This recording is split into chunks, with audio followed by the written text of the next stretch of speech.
आपको कभी कभी लगे कि मेरे ऊपर पितृ दोष लगा हुआ है या पितरों का श्राप लगा हुआ है या हमारे यहाँ पर लोग अधोगति में ज़्यादा मर जाते हैं, हमारे यहाँ ये काम ज़्यादा हो जाता है, तो निवेदन है, श्राद्ध पक्ष चल रहा है, प्रयास करिएगा।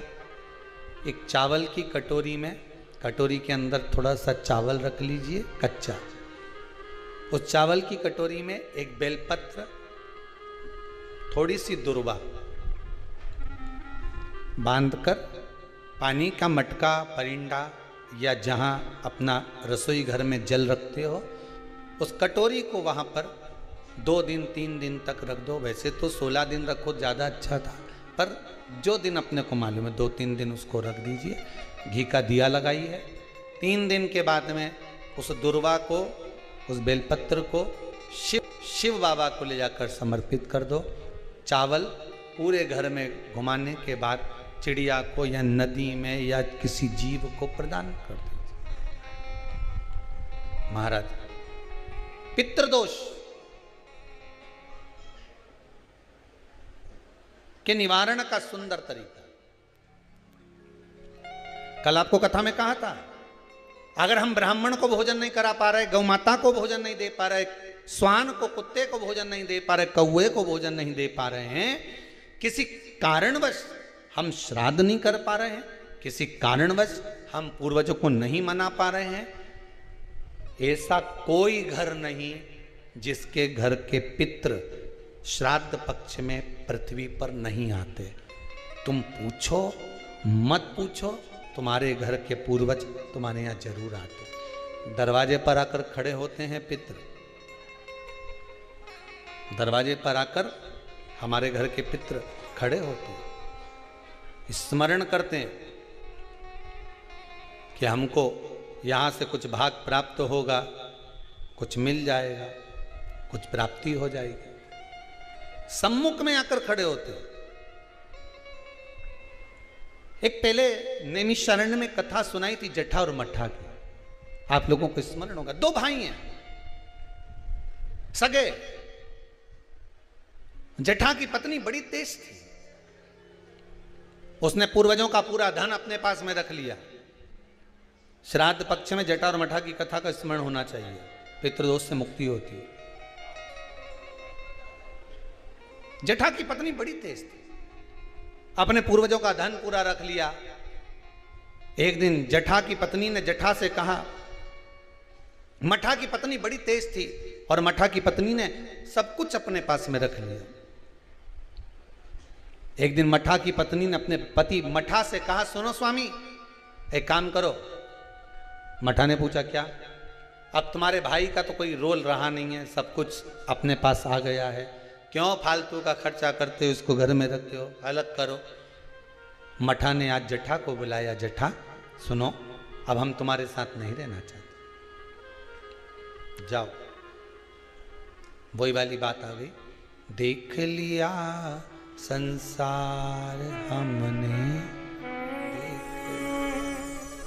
सब मतलब के यार हमने देख लिया। तुम देते रहोगे, दुनिया को अच्छे लगोगे, देना बंद कर दोगे, दुनिया के लोगों में बुरे हो जाओगे। कोई तुम्हारे यहाँ मांगने आया, भैया देना 10,000, तुमने निकाल कर दे दिया, जी बहुत जोरदार, काका जी बहुत जोरदार। और दूसरी बार मांगने आया और तुमने नहीं दिया, फिर तो फोन आना ही बंद। सब मतलब के यार हमने देख लिया, देख लिया, कौन पूछे। मठा ने हटा दिया जटा को, जटा चले गया। जटा ने कहा, भैया कुछ प्रॉपर्टी का हिस्सा तो दो। काय की प्रॉपर्टी? तूने माँ बाप की सेवा करी? भैया सेवा तो मैंने नहीं करी ना, कौन ने करी? 2 भाई का हिस्सा तो होना चाहिए। नहीं दिया, धक्का मार कर निकाल दिया। एक बात अपनी जिंदगी में याद रखना, जमीन और जायदाद दुनिया के लोग, रिश्तेदार आपकी कब्जा कर कर रख सकते हैं। दुनिया के लोग आपका धन चुरा सकते हैं, दुनिया के लोग तुम्हारी दौलत चुरा सकते हैं पर तुम्हारा भाग्य नहीं चुरा सकते। उस पर विश्वास रखना, उस पर विश्वास रखना, उस पर भरोसा रखना। ले ले जमीन, ले ले तो कितना लेगा, कितनी रजिस्ट्री कराएगा, कितना पैसा इकट्ठा करेगा, कर ले, ले जा।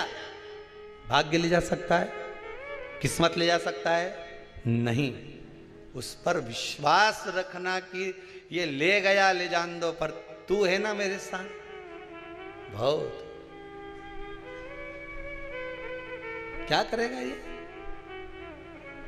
रख लिया मठा ने, जटा को नहीं दिया। जटा की पत्नी रोती हुई कहती है स्वामी चलो। छोटा सा झोपड़ा, 2 आम का पेड़ था, एक आम के पेड़ से एक आम का पेड़ पे एक बांस बांधा, उसके दूसरी 2 लकड़ियां लगा के उस आम के बीच में दोनों झोपड़ा बनाकर रहने लगे। पितृपक्ष आ गया, श्राद्ध आ गया। मठा की पत्नी ने बोला सुनो, हमारे रिश्तेदार तो हमारे आना ही छोड़ दिए। रिश्तेदार आना कब छोड़ते हैं? जब तुम्हारे भीतर अहंकार बहुत बढ़ जाता। जरा जरा सी बात में मैंने वो प्रॉपर्टी खरीद ली, मैंने हाथ का ब्रेसलेट खरीद लिया, महारा छोरा तो इतना कमाए, महारा तो दुकान ऐसी चले। रिश्तेदार तुम्हारा बखान सुनने थोड़ी ना आए, रिश्तेदार तो तुमसे मिलने के लिए आए। दिल से मिलो, ये बखान दूसरी जगह करना। फिर अगर कहीं का बखान कर दे, वही वाली बात आ गई, हमने तो इतना मकान, हमारा ऐसा मकान, चीटी कह दे मेरे तेरे मकान में खूब घूमूने, तू मेरे मकान में घूम के बता। फिर वही वाली बात आ गई कि नहीं? तो घूम के बता दो फिर उस मकान में।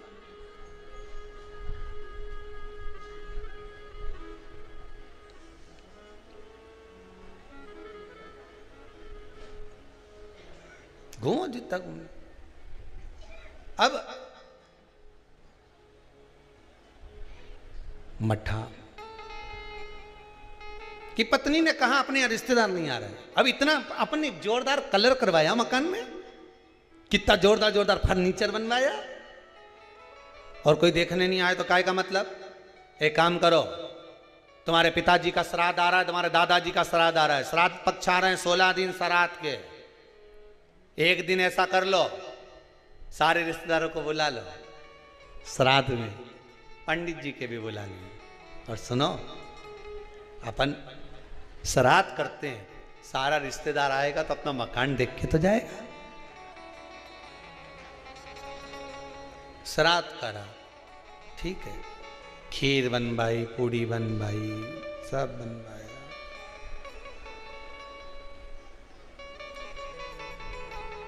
मठा की पत्नी ने करा। जटा की पत्नी बोली सुनो, आज तुम्हारे दादाजी का श्राद्ध है, घर में कुछ है नहीं, पर सुनो, वो सामने जो व्यापारी है ना, जिसकी किराना की दुकान है, उससे आपकी अच्छी बनती है ना? हाँ, मेरा बचपन का दोस्त है, जाओ उसके यहां से कुछ थोड़ा सा लिया हो तो अपन खीर बना लेंगे, ब्राह्मण को दे देंगे, उसके घर पहुंचा देंगे। ब्राह्मण नहीं लेगा, नहीं आएगा तो गाय को दे देंगे, स्वान को दे देंगे। जाओ। वहां गया, सब मतलब के यार सबको। मित्र ने कहा भाई देख, देने को मैं शक्कर दे देता, सामान दे देता, मना नहीं है, पर अब मैं दे नहीं पाऊंगा क्योंकि तेरी कमाई का स्रोत नहीं है। बैंक भी लोन उसी को देती है जिसकी फाइल में कमाई का स्रोत दिखता है। सही है कि गलत है? लोन लेने वाले जानते हैं, तुम्हारी कमाई देखेगी पहले बैंक, वहां से कितना आ रहा है, कमाई कितनी हो रही है, सर्विस में कितना मिल रहा है, उसमें ये कटवा देगा। बैंक लोन तब देती है जब तुम्हारी कमाई का स्रोत दिखता है। दुनिया के लोग आपको जब तक देते हैं जब तक तुम्हारी कमाई का स्रोत दिखता है, पर महादेव तुम्हारी कमाई का स्रोत नहीं देखता, महादेव तुम्हारी भक्ति का स्रोत देखता है। तू भजन कितना करता है, महादेव तुम्हारी कमाई के स्रोत देखकर नहीं देगा, महादेव भजन देखकर देगा कि तू भजन कितना करता है। तो कितना शंकर की कथा सुनता है, शिव महापुराण पर कितना विश्वास है तेरे को, शिव महापुराण की कथा में जो शब्द निकलते हैं उस पर कितना विश्वास है, महादेव ये देखकर देगा।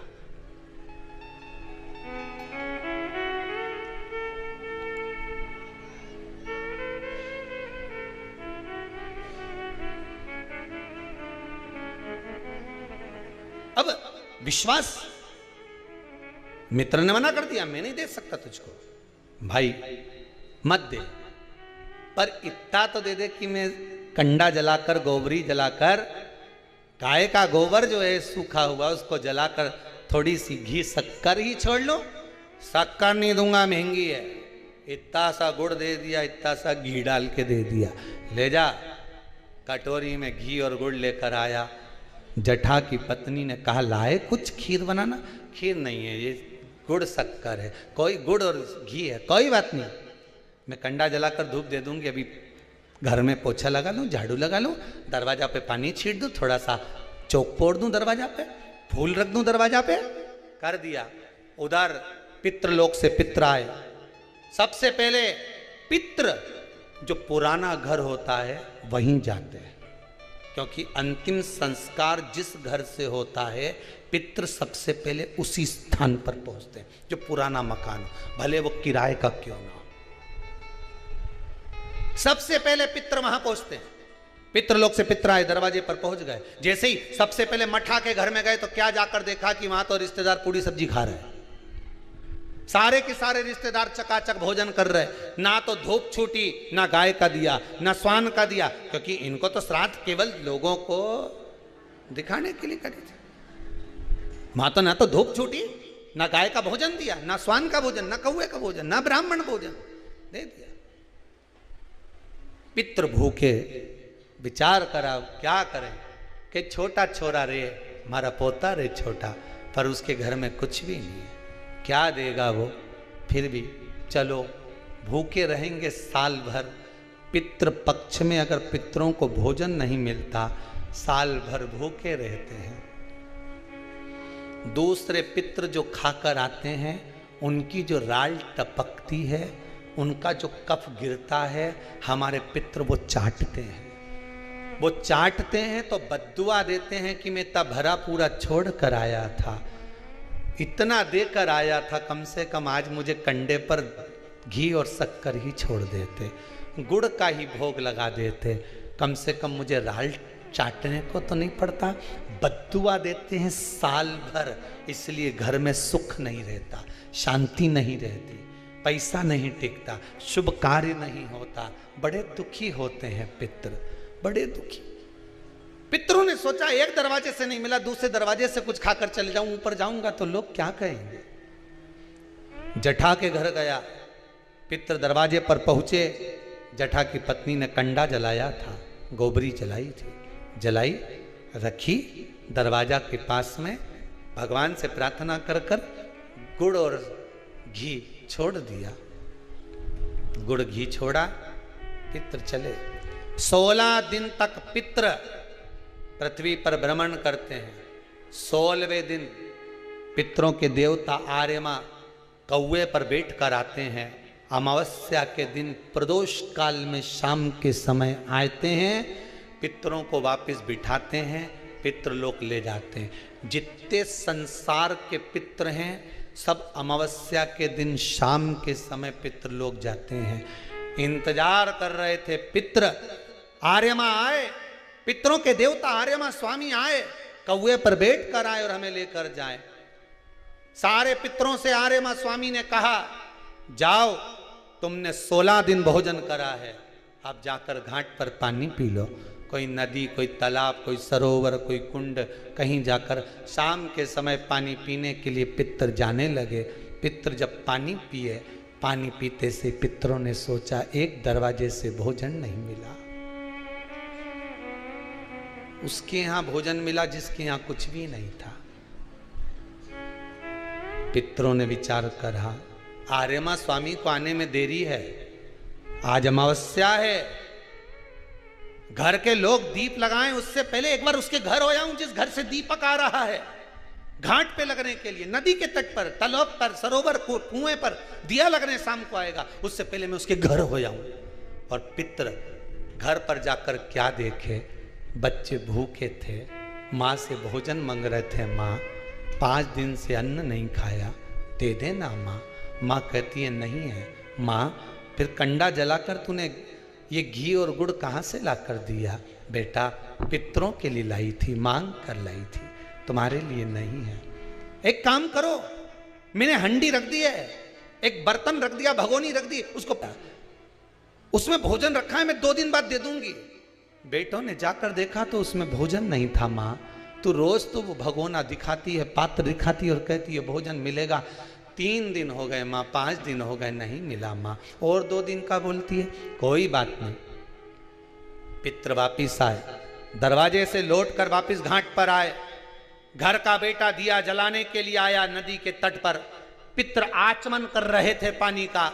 शाम के समय पर आर्यमा स्वामी ने पूछा, बोलो पितरों, तुम्हारे भोजन करने के बाद किसके घर में क्या देना है बता दीजिए।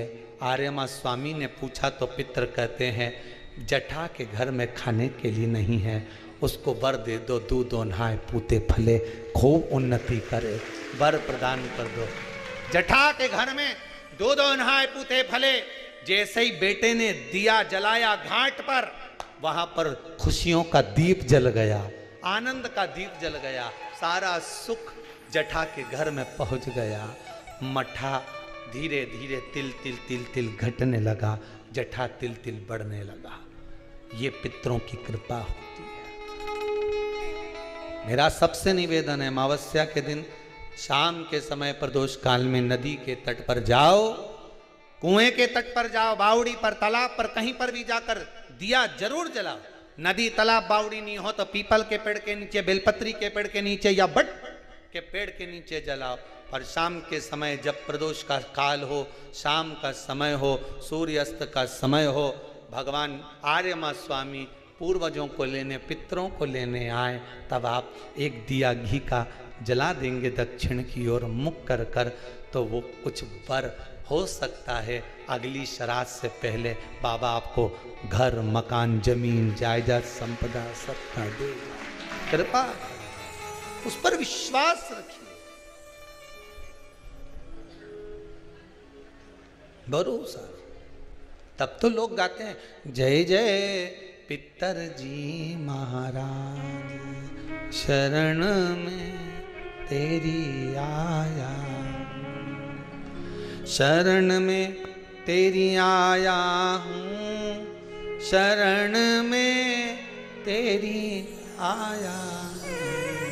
जय जय पितर जी महाराज, शरण में तेरी। जटा और मठा की कथा कहती है, आप दिल से, मन से नहीं है ना कुछ देने के लिए, आप ब्राह्मण को भोजन कराने का भी नहीं है, आप गाय को नहीं दे सकते, कम से कम शाम को दिया तो लगा सकते हो, थोड़ा सा कंडा जलाकर घी शक्कर तो छोड़ सकते हो, थोड़ा सा भोग लगा सकते हो। श्राद्ध पक्ष में किया गया दान, श्राद्ध पक्ष में किया गया पुण्य, ये हजारों लोग जो लगे हुए हैं आजीवन भोजन भंडारे के सदस्य बन रहे हैं। श्राद्ध पक्ष में 1 रुपया भी अगर आप दान कर रहे हो, पुण्य कर रहे हो, सत्कर्म कर रहे हो, आपके द्वारा दिया गया धन अगर ब्राह्मण भोजन कर रहे हैं, भंडारे में लग रहा है, गौ माता में लग रहा, मंदिर में लग रहा है, जीवन की सार्थकता है तुम्हारी कि बाबा तुम पर कृपा करा हुआ है। ये उसकी उदार, उसकी करो। नहीं कुछ आपके पास में,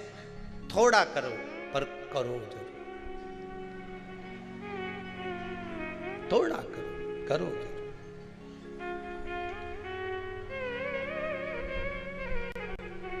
शंकर भगवान श्राद्ध का भोजन करने गए थे। मेरे शंकर जी को बहुत शौक है श्राद्ध का भोजन करने का, बहुत। एक बार अयोध्या घूमने के लिए गए तो राम जी अपने पिताजी का श्राद्ध कर रहे थे। शंकर भगवान ने कहा, पार्वती, पार्वती जी बोली, बोलो प्रभु, भूख लग रही मेरे को। पार्वती जी बोली, तुम कभी भी पृथ्वी घूमने आते तो भूख तो कभी नहीं लगी, आज कहां से लग गई तुमको? शंकर भगवान बोले, मुझे तो भूख लग रही, चाहे कुछ भी हो जाए। पार्वती, चलो भोजन बना दूं, मैं घर पे खिलाऊंगी कैलाश पे। पार्वती, नहीं मैं तो यहीं खाऊंगा। शंकर भगवान बोले, पार्वती बोली, यहाँ कहाँ जाओगे? पार्वती, मैंने तेरे हाथ का भोजन तो खूब करा पर श्राद्ध का भोजन नहीं करा। पार्वती बोले, ये कहाँ का फैशन है कि श्राद्ध का भोजन करना है? नहीं मैं तो जाऊंगा। मैं तो, कहाँ जाओगे? राम जी के यहाँ। अरे भगा देंगे तुमको, शंकर जी बोले ऐसे रूप थोड़ी ना रख के जाऊंगा, अच्छा पंडित बन के जाऊंगा, जनेऊ मनू पहन के जोरदार त्रिपुंडा मरपुंडा लगा के जटा जूट बांध के, तो चिंता मत कर। पार्वती जी बोली वो तो सब मालूम है, एक बार गए थे वहां सब पहचान में आ जाता है, मालूम है। शंकर जी बोले तू जा यहाँ से। पार्वती गई कैलाश, शंकर गए राम जी के घर। शंकर जी ने जाते सी आवाज लगाई, भूख लगी है। इतने में आवाज आई, अरे बैठो बैठो, ब्राह्मण देता है। सारे ब्राह्मणों को बिठा दिया। शंकर जी भी बैठ गए आसन लगा के। शंकर जी ने पूछा बैठ जाऊं, कहाँ बैठूं? कहीं नंग बैठ जाओ। आसन लगा के जो शंकर जी बैठे, चांदी की थाली, सोना का कटोरा, गिलास चांदी का, भोजन आना जो चालू हुआ और जो पंडितों ने खाना चालू करा, सारा बामन उन तो खा खा के उठ गया, पर ये नहीं उठा, बैठा कि बैठा। आंदो आंदो। सीता जी के पास में खबर पहुंची उर्मिला जी की। उर्मिला जी बोली जी बोली क्या हुआ? अरे सब उड़ गए, सब तो उड़ गए, एक बैठा है। अच्छा तो तूने पानी की नहीं पूछी? भोजन के बाद पानी की पूछे? 4 बार पूछ ली महाराज, पानी लाऊं? तो क्या अभी भोजन ही चलने दो, पानी तो बाद में पी लेंगे। तो क्या पानी कब पियोगा? तो क्या एंड में पियेंगे। तो क्या अभी एंड नहीं हुआ, अभी तो क्या शुरुआत हुई है। आन दो, ले जा ले जा। बना बना के सीता जी थक गई। सारा केकई के पास खबर पहुंच गई। माता केकई ने पूछा क्या हुआ सीता, क्या क्या है? तुम्हारे सिर पे पसीना आ रहा है?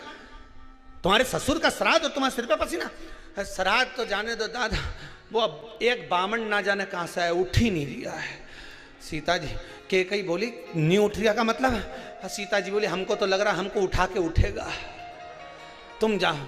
केकई ने कहा हम भी देख के आए जरा कहाँ का बामन है। सीता केकई ने देखा ये तो अपने गांव का बामन है, उठ जाएगा थोड़ी देर में, जब भोजन करा, पूड़ी मुड़ी दो, जरा सब्जी मजी भजिया पकौड़ा खीर मीर सब दो, सब खिला दिया। भगोने के सब खाली पड़े, और बना लो कि बनाने वाली डबल से लग गई और खा गए। खाए जा रहा है। 22 बार तो खीर बना ली बड़ा वाला भगोना में, मालपुआ रबड़ी तो सब खुट गई। अच्छा तो फिर भंडारा, भंडारा खाली हो गया, अयोध्या का कुछ नहीं बचा। बाजार से लिया कि बाजार भेज दिया हनुमान को लेने के लिए। हनुमान जी बाजार गए, सारा किराना का सामान लिया। किराना का सामान लाके अंदर जा रहा था, इतने में शंकर जी बोले रेन दो, अंदर जाएगा वापस बाहर आएगा, इससे अच्छा यहीं धर दो। अब के सूखा की सूखा आटा निपटाते जा रहा है, सूखा की सूखा बेसन खा जा रहा है, क्या नुक्ति अंदर ही बन जाएगी, खान दो। मूंग की दाल ला तो के अंदर ही दही बड़ा बन जाएगा, उड़द की दाल का, तुम तो आन दो, अंदर जान दो। फिर समझ में नहीं आ रहा है। सीता जी रोती रोती राम जी के पास पहुंची। राम जी ने पूछा क्या हो गया, क्यों घबरा रही है? ब्राह्मण, ब्राह्मण को क्या हो गया? कुछ नहीं, ब्राह्मण बैठा है भोजन करने, तो खे कराओ कि कुछ नहीं बचा दादा, कुछ नहीं बचा, सब खा गया वो। बामन कौन सा है? राम जी जो जाकर देखे, देखते सी राम जी ने कहा वाह महादेव, गजब कर गया, आज तू आ गया, गजब, 16 श्राद्ध का भोजन करने और महादेव। राम जी ने कहा सीता अब तू परोसने मत जाना, अब मत जाना परोसने। सीता जी बोली नहीं जाऊंगी। फिर कौन जाएगा? सीता जी बोली तो चिंता मत कर, अब भी आए। राम जी ने हाथ जोड़ के माता जी को बुलाया, अन्नपूर्णे सदा पूर्णे शंकर प्राण वल्लभे, आ जाओ माता, भेरू भोजन कर ही दिया है। शंकर जी भोजन करने बैठे, आओ जगदम्बा। पार्वती जी बड़ी नथ पहनकर, सिर पर बोर लगाकर, बड़ी बिंदी लगाकर, नैनों में सुरमा, सुंदर बेणी लगाकर, हाथ में गजरा, पांव पैजनिया, सुंदर करधनी पहनकर माता पार्वती जोर पायल की नाद करते हुए आई। शंकर जी तो खाना में बिलिया थे, खूब खाने में लगे, इधर उधर तो देखे ही नहीं, खाए जाए खाए जाए, खाना में बिले। और पार्वती जी ने आकर एक लड्डू जो धरा, शंकर जी ने वो लड्डू जो मुंडा में धरा, धरते से समझ में आ गया है कि ये तो उसी ने बनाया है।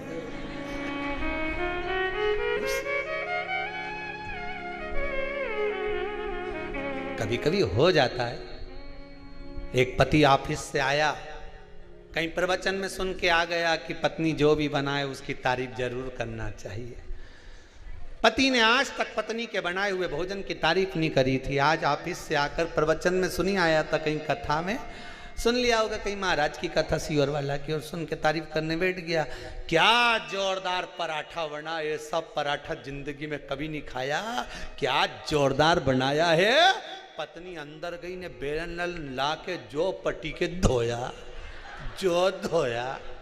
पति बोले क्या हो गया। पत्नी बोली 40 साल मेरे हाथ का खाया तब तारीफ नहीं करी, आज पड़ोसन के हाथ से आया तो तारीफ कर रहा, जो धोया। पति सोचा आज के बाद आंदे सीवर वाला महाराज की कथा कभी नहीं देखूंगा। तारीफ करने की बोली तो मैंने कर दी, तारीफ करने का बोला था हमने, करे सकता तारीफ। पार्वती जी ने जो लड्डू दिया शंकर भगवान पाए, जो भोलेनाथ जी ने लड्डू खाया समझ गए ये उसी ने बनाया। और जो ने लड्डू खाता खाता ने ऊपर देखा नहीं, पार्वती जी ने दोनों नेना मटका दिया। चलना है कि बैठना है।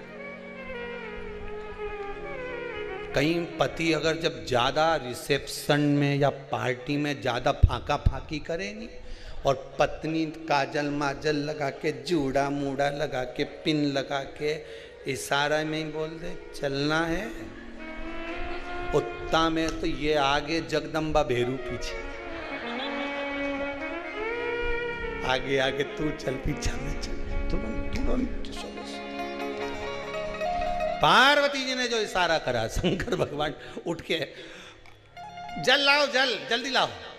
सीता जी को इशारा करा पार्वती जी ने, अब लिया नहीं वापिस बैठ जाएगा। ये कोई साधारण नहीं है, ये भांग का खाया हुआ व्यक्ति कितना खाना खा जाए किसी के नहीं मालूम पड़े दादा। सही है, जो भांग भांग खाए नहीं वो उसके खाना रख दो सामने, खाए लाओ जल्दी वापिस बैठ जाएगा, इसका कोई ठिकाना नहीं, जल्दी लाओ। पानी लाए, जो भोलानाथ जी के देना, भोलानाथ जी ने जो आचमन करा, आचमन करते से ही शंकर भगवान उठ के खड़े होके बोले अगला श्राद्ध जरूर आऊंगा। इतने में तो सीता जी बोली रहने दो दादा तुम मत आना, तुम्हारे चक्कर में हमारा श्राद्ध हो जाएगा, अगला श्राद्ध तुम रहने दो, तुम मत आना, तुम मत आ जाना।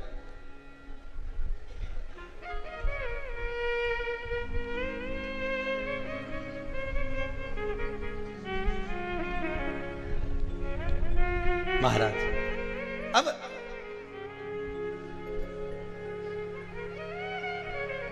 बस भाव वही, देखी है जब से ये तस्वीर तेरी तब से बदल गई है,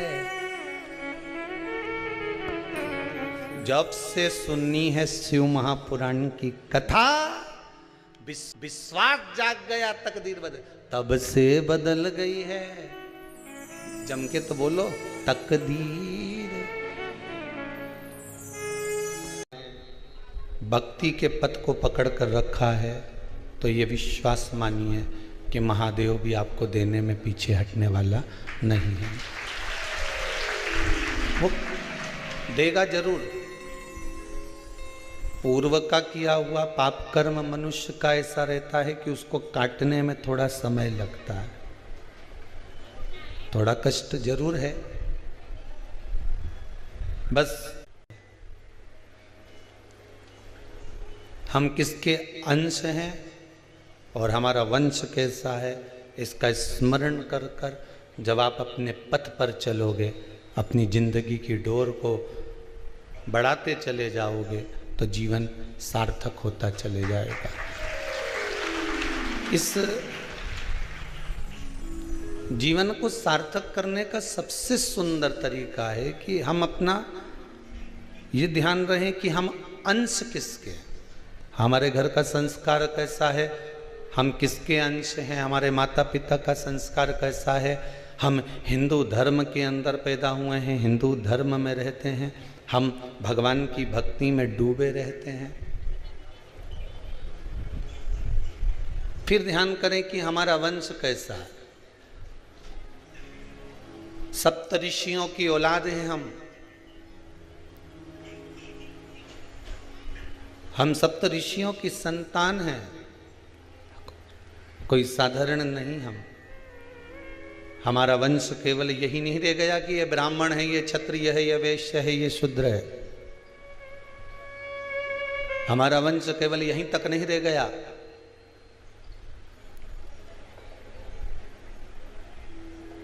हम सप्तऋषियों की संतान हैं। ये वर्ण का विभाजन तो हमने करा है। हम ब्राह्मण हैं, हम क्षत्रिय हैं, हम वैश्य हैं, हम शूद्र हैं, पर उस परमात्मा ने कभी विभाजन नहीं करा। उसने तो निर्माण करा तो यही भाव रखकर करा कि तुझे मैंने अच्छा बनाकर भेजा है, भगवान की भक्ति दी है और तू उस भक्ति के बल पर परमात्मा का स्मरण कर।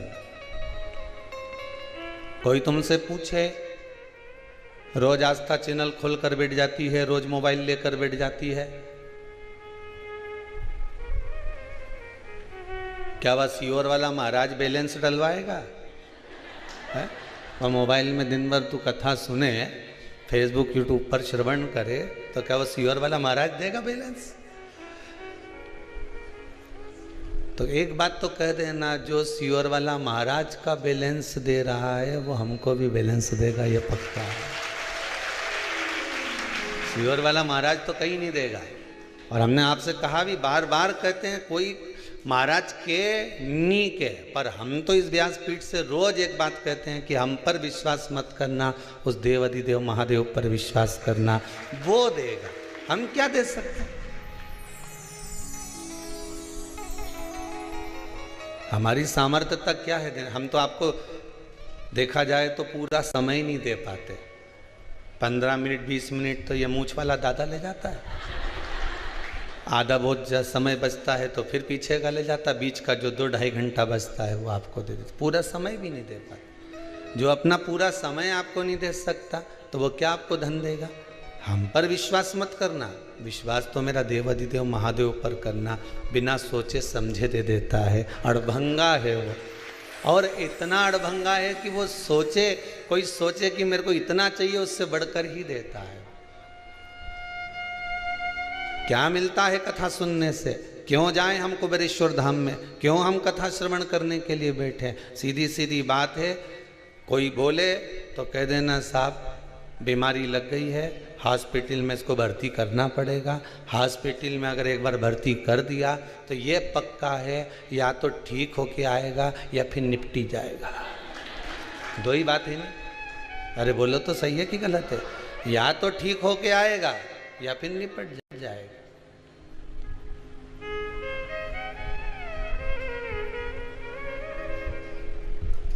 उसी तरह हॉस्पिटल में जैसे भर्ती करा तो या तो ठीक होकर आएगा या निपट जाएगा, उसी तरह जो भगवान की कथा में लग जाएगा, जो शिव महापुराण में लग गया, या तो भक्ति चित्त स्मरण में लग गया, एक बार शिव महापुराण की टेबलेट गोली दवाई लग गई तो ये शंकर का हो जाएगा, या फिर संसार से विरक्त होकर भगवान शंकर के ही दर पर बैठा मिल जाएगा। ये दो कारण है। आप तो अपना इलाज करवाने के लिए, कोई पूछे कहाँ गई थी तो कहना हॉस्पिटल गई थी।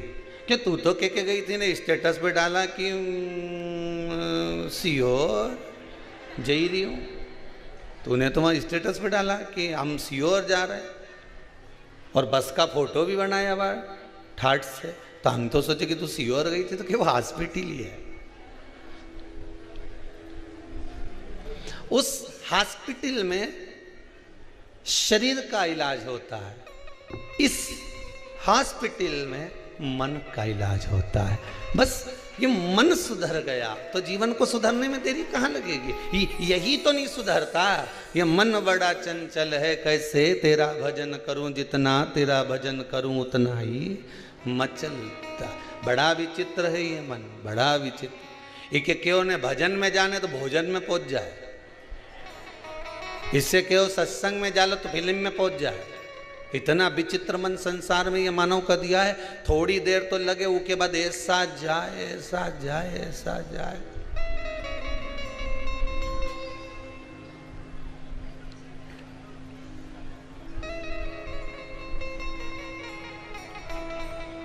बस इस मन को भगवान में लगाने का प्रयास करें। वेद व्यास जी ने ये 24,000 श्लोक की शिव महापुराण की जो कथा दी है, ये हमारे कल्याण के लिए दी। वेदव्यास जी को कोई फर्क नहीं पड़ता, नहीं लिखते, वो तो अपनी माला जप लेते, स्मरण कर लेते, नेत्र बंद करके बैठ जाते, भगवान की भक्ति में डूब जाते और अपना कल्याण खुद कर लेते। करते कि नहीं करते? पर उन्होंने इस शिव महापुराण को 24,000 श्लोक को क्यों लिखा? दुनिया भर के उपाय इस शिव महापुराण में क्यों लिख दिए? महाभारत में तो कोई एक भी उपाय नहीं लिखा उन्होंने, भागवत जी में कोई उपाय नहीं लिखा उन्होंने, रामचरितमानस में किसी ने उपाय नहीं लिखा, सारे पुराणों में कोई उपाय नहीं लिखा। पर शिव महापुराण में 24,000 श्लोक में शंकर जी की पूजन का एक एक उपाय, एक एक महत्व लिख दिया कि इसको करने से ये लाभ होगा, इसके करने से ये लाभ होगा, इसके करने से ये लाभ होगा। क्यों? वेदव्यास जी से कोई पूछे कि तुमने सारी पुराण में ये उपाय नहीं लिखे, पर शिव महापुराण में इतने सारे उपाय क्यों लिख दिए? तो वेदव्यास जी कहेंगे कि जो घर का बाप होता है ना, वो अपनी औलाद को दुखी नहीं देख सकता, ये मेरी संतान है, ये दुखी ना रहे, इसलिए मैंने सारे उपाय, जैसे वसीयत लिखते हैं ना, डोकरा डोकरी लिखे कि नहीं लिखे? ये बूढ़ा लोग, बुजुर्ग लोग जब मरने से पहले वसीयत लिखे हैं, बड़ा छोरा के ये 2 कमरा दिया कबेलू वाला, छोटा छोरा के इधर का 2 कमरा दिया, लिख दे वकील साहब, हो मंझला छोरा के पीछे का बाड़ा दिया, लिख दो, और हमारी दोनों छोरियों के आधा आधा बीघा जमीन दी, लिखो। लिखा कि नहीं लिखा? तो घर के बुजुर्ग ने क्यों वसीयत लिखी? उसको मालूम था कि जब मैं मर जाऊंगा, मेरे प्राण छूट जाएंगे, तब इनको ये वसीयत मिलेगी, तो ये लड़ेंगे नहीं, झगड़ेंगे नहीं, अपनी अपनी जगह पे जाकर बैठ जाएंगे, और अपनी जगह पर जाकर बैठ गए तो ये किसी से नहीं झगड़कर अपने काम में लग जाएंगे, तो आगे चलकर तरक्की कर जाएंगे। नहीं तो प्रॉपर्टी का झगड़ा में अगर पड़ गए तो वो महाभारत देख लो। इसलिए बुजुर्ग लोगों ने अपनी अपनी वसीयत बना दी, उनने लिख दिया इधर का 2 कमरा इसका, इसकी जमीन ये, इसका भाड़ा ये, इसकी जमीन ये, उनने लिख के दे दिया कि ये आगे झगड़ा ना हो और इनकी जिंदगी संवर जाए। उसी तरह वेदव्यास जी ने भी शिव महापुराण में सारे टोटके लिख दिए कि यहाँ वहाँ मत जाना, झगड़ा मत करना, इधर उधर मत पड़ जाना, शंकर के चरणों में जाकर बैठ जाना, तेरी वसीयत यही है। बस इसको तूने एक बार अच्छे से पढ़ लेना। इस वसीयत को अगर तूने एक बार से पढ़ ली, इस शिव महापुराण को एक बार अच्छे से सुन ली, तो ये पक्का है कि किसी में झगड़ा करने नहीं जाएगा और तू अपना है और अपना ही रह जाएगा, अपनी मस्ती में। कौन कहता है कि तुम ये करो ने वो करो? तुम तो शंकर ने जो कहा, वेदव्यास जी ने जो वर्णन करा, तुम तो वो उपाय करो, और करने वालों ने करा। ये 7 मई की शादी थी, हाँ हमें तो बुलाया ही नहीं। 25 अप्रैल को कोरोना हो गया, ओ राम। अब 25 और 7 में कितना अंतर रह गया?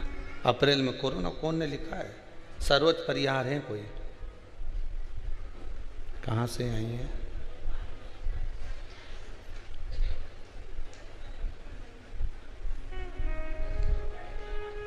कहाँ से है सरोज परिहार? कहाँ बैठी है? अच्छा आप ही हो? माइक दीजिए जरा इनको।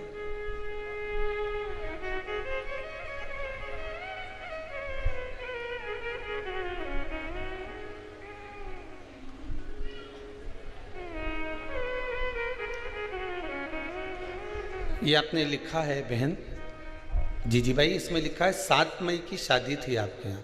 जी बोलिए। जी गुरु जी प्रणाम। कहाँ से आए हो आप?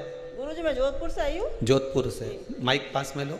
मेरे छोटे बहन के हस्बैंड को 25 अप्रैल को कोरोना हो गया और 7 मई की उनकी बेटी की शादी थी। माइक पास में लो, माइक। और बड़े भैया की बड़े भैया को भी हुआ और छोटे जवाई को भी हुआ। 7 मई की शादी थी। मम्मी रो रो के परेशान हो गई कि मायरा भी बढ़ना है और हथले में कौन करेगा, कन्यादान में कौन बैठेगा। मम्मी खूब रोई और फिर मम्मी को मैंने रुद्राक्ष दिया। मैं रुद्राक्ष अभिषेक में आई थी। पहले आए हुए आप यहाँ? जी सर जी। मम्मी को रुद्राक्ष दिया। मम्मी खूब रो रो के रुद्राक्ष लिया हाथ में और बोला कि मेरे दोनों बेटे और जमाई सही होने चाहिए। दोनों 5 मई को बिल्कुल नॉर्मल रिपोर्ट आई और मायरा भरा और कन्यादान। शादी अच्छी हो गई, बाबा कृपा है। मम्मी जी चल नहीं सकती है, मेरी मम्मी चल नहीं सकती, घुटनों में दर्द है। मेरे को किराया दिया आने जाने का, मैं मेरी ननंद भाई को लेके आई हूँ। अरे वाह वाह वाह, मम्मी किराया देकर लेकर आई, वाह वाह बहुत बढ़िया। मैं आज ही आई हूँ गुरु जी, मैं आज ही आई हूँ। और यहाँ अभी आई हूँ, 2 दिन की कथा सुनूंगी और मम्मी ने किराया दिया कि आ और जाने का दोनों का। ओ वाह वाह, मैं ऐसी माता को नमन करता हूँ जिन्होंने आपको कुबेरेश्वर धाम भेजा। बैठी बैठी। एक कोई ने लिखा है, हम फतेहपुर से आए, भगवान ने हमारी सारी मनोकामना पूरी कर दी। कहाँ है फतेहपुर वाले? आप ही आए, माइक दो जरा इनको।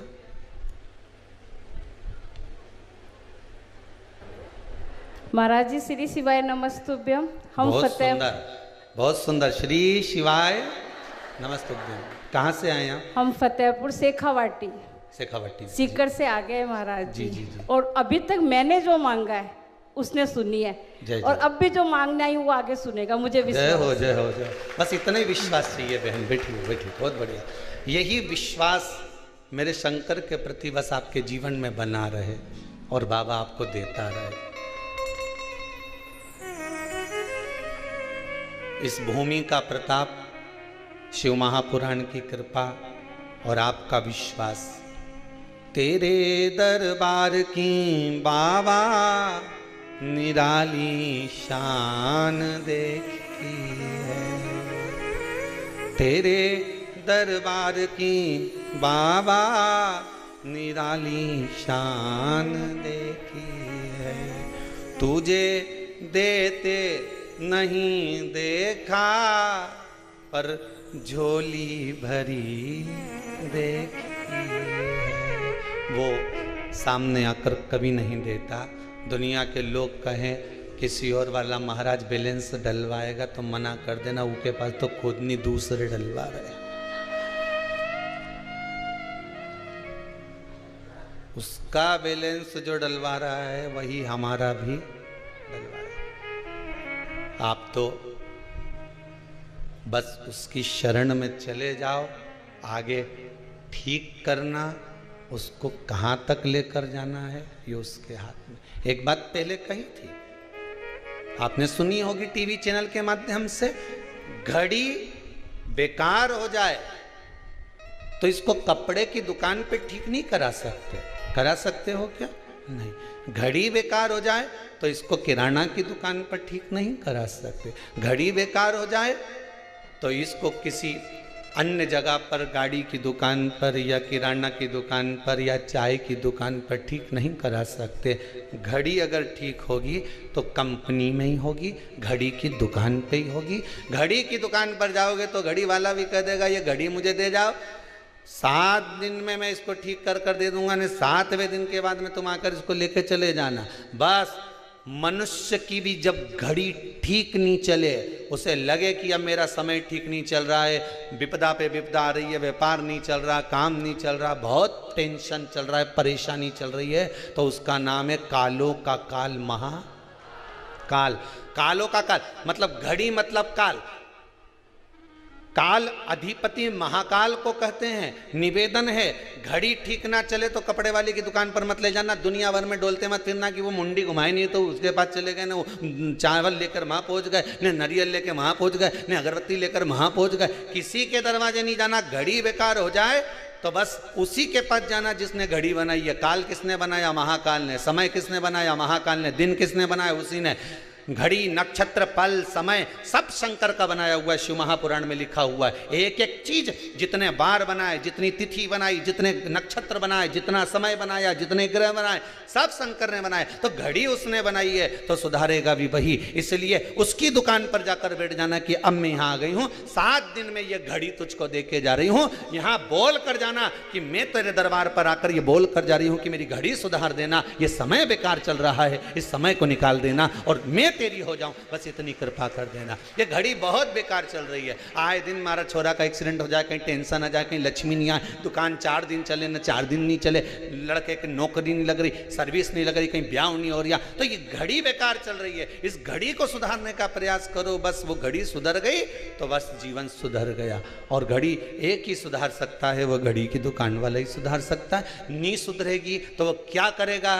कंपनी में भेज देगा। दुकान वाले से नहीं सुधरेगी तो कंपनी में भेज देगा। तुम कथा से नहीं सुधरी तो फिर क्या करेगा? एक काम करो, तुम तो भैया काशी चले जाओ, उज्जैनी चले जाओ, वहां कंपनी है, वहाँ कंपनी है, इसी का माल वहीं से निकलता है। तुम वहाँ जाओ और वहाँ जाकर भगवान का गुणगान गाओ, और वहाँ बैठकर बस भगवान का गुणगान जब तुम गाते रहोगे तो यह पक्का है कि तुम्हारी घड़ी सुधर सकती है, उसमें कुछ देरी ना लगेगी। मनुष्य का जब शरीर मिलता है, मानव की जब देह मिलती है, जब ऊपर से इस मानव का शरीर प्राप्त होता है, तो व्याधियां, दुख इसके साथ में लिखकर भेज दिया जाता है। हम ये नहीं कहेंगे कि दुख नहीं आएगा, दुख तो आएगा, पर भगवान का गुणगान गाओगे तो धीरे धीरे कटता चले जाएगा। दुख तो आना है, सुख है तो दुख भी रहेगा। व्याधियां तो जब हम पैदा हुए उस समय से भगवान ने लिख कर भेज दी कि शरीर में ये व्याधियां रहेंगी, कभी घुटना दुखेगा, कभी सिर दुखेगा, कभी हाथ पैर दुखेगा, कभी मुंडा दुखेगा, कभी आंख से दुखेगा, कुछ ना कुछ तो तकलीफ रहेगी। पर इन व्याधियों से निकलने का प्रयास करना, अर्थात भगवान की भक्ति में इतना मन लगा दो, भगवान के भाव में इतने डूब जाओ कि तुम्हारी चिंता उसकी हो जाए।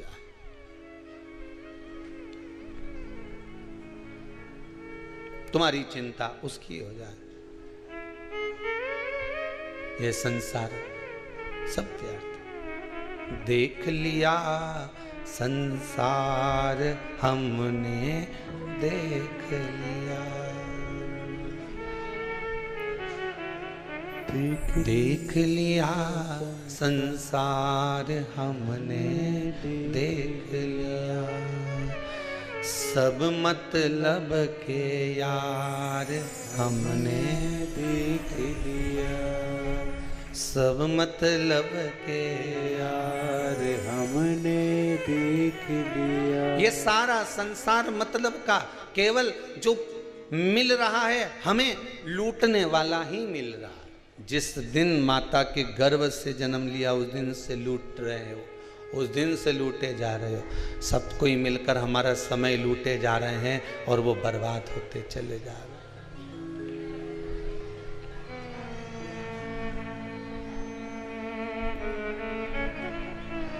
सब लूटे चले जा रहे हैं।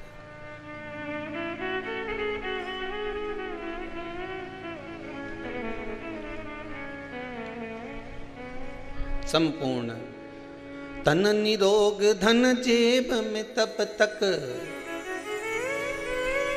तन निरोग धन जेब में तब तक, मन से सेवा करोगे जब तक, मानेगा परिवार हमने देख लिया, देख लिया संसार हमने देख लिया, सब मतलब के यार हमने देख लिया।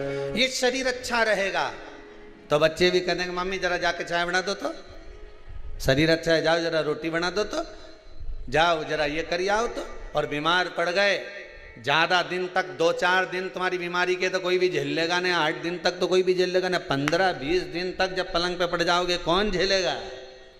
अब तो सब एक ही कामना करेंगे, बाबा अब इनसे बढ़ नहीं रहा, मुंडा से आवाज नहीं निकल रही, आंखों से दिखाई नहीं दे रहा, अब पानी घुटका नहीं रहा, अब तो भगवान से के भगवान कहीं कर दो। महाराज जी के फोन लगा के पूछा गीता जी का कौन सा अध्याय सुना दो कि डोकरी निपट जाए।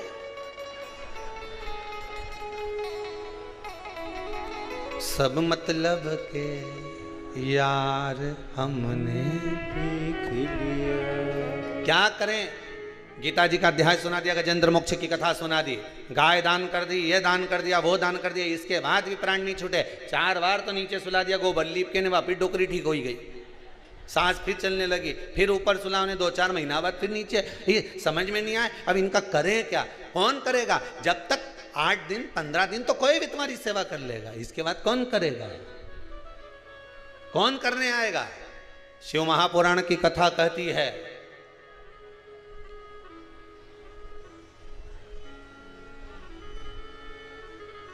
जब कोई नहीं आएगा,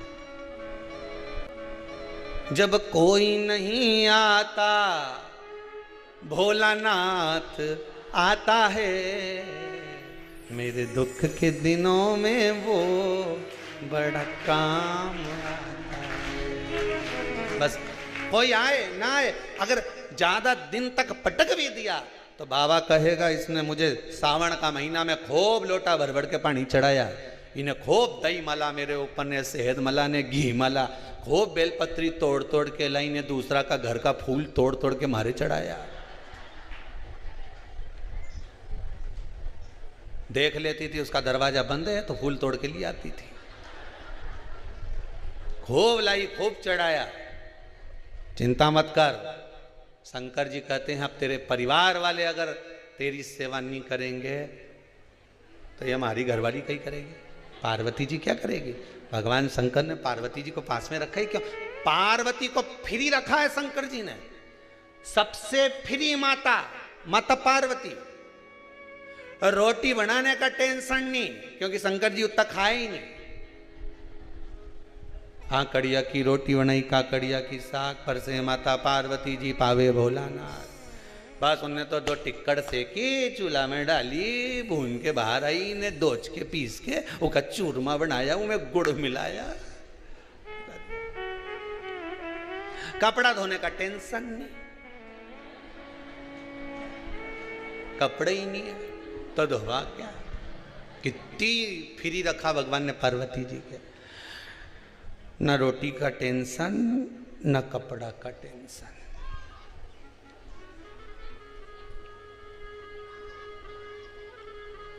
पार्वती जी को कहीं पानी भरने भी नहीं जाना, क्योंकि ऊपर से गंगा नित्य बह रही। इन्हें क्या करना, बेबी टेंशन।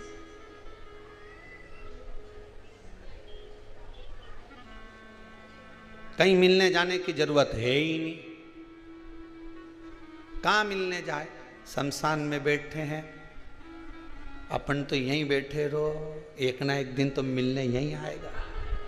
आज नहीं आया तो कल आएगा, तो मिलने भी नहीं। फ्री, शंकर जी बोले मैंने पार्वती को फ्री रखा है।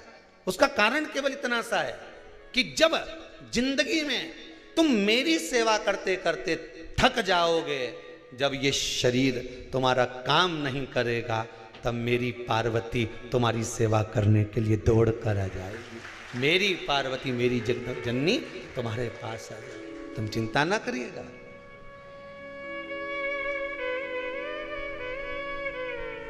पहले तो भगवान से इतनी प्रार्थना करते रहना, भगवान एक कृपा कर रखना, अंतिम समय तक महाराज या पाँव चलाते रहिए ना, ये शरीर चलाते रहना, बस इतनी कृपा करके रखना कि शरीर से मैं दौड़ दौड़ कर कुबेरेश्वर धाम पहुंच जाऊं, उन्हें कथा सुनिया, उन्हें भजन कर लूँ, उन्हें कीर्तन कर लूँ, उन्हें नाम जाप कर लूँ। इस शरीर को ऐसा बना कर रखना, ये शरीर पटक मत देना तू पलंग के ऊपर, कहीं ले जाकर खटिया पे पलंग पर पटक देगा, कौन करेगा। इसलिए भोलेनाथ जी से कहना, प्रथम सुख निरोगी काया, सबसे पहला सुख है निरोगी काया। मेरे को निरोग बनाकर रखना, शरीर अच्छा रखना, तो मैं भजन कर सकूंगी, स्मरण कर सकूंगी।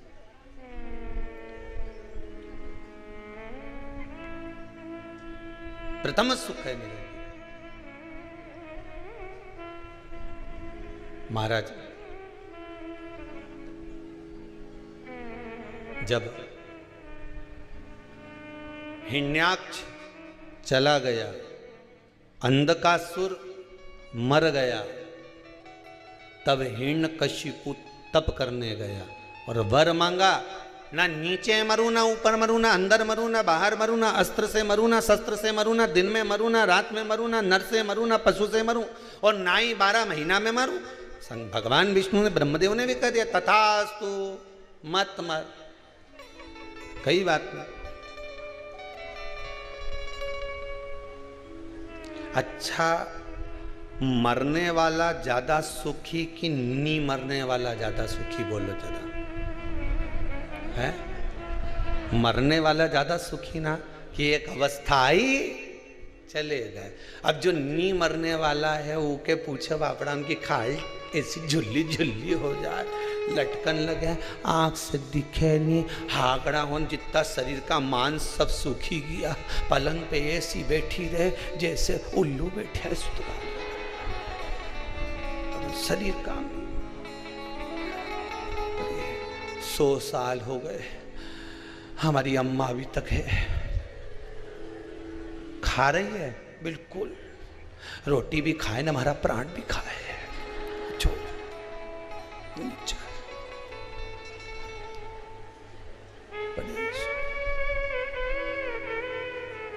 अब वो अम्मा के दिल से पूछो, वो रोज भगवान से प्रार्थना के मारे उठा ले,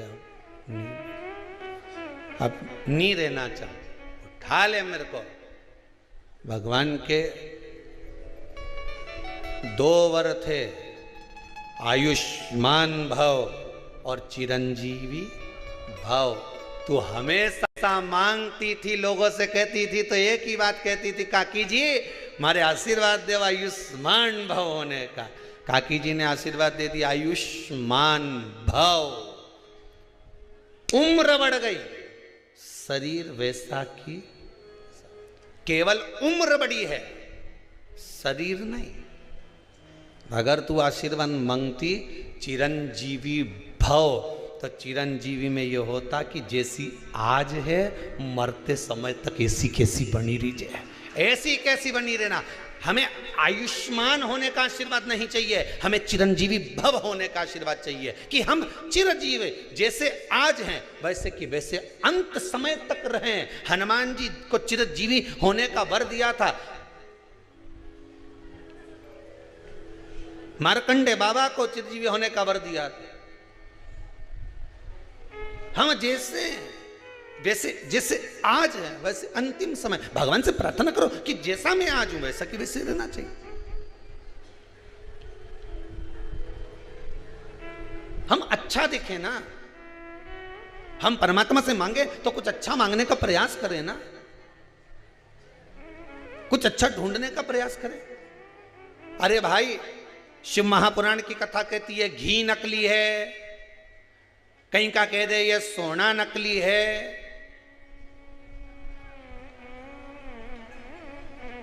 कहीं का कह दे ये चांदी नकली है।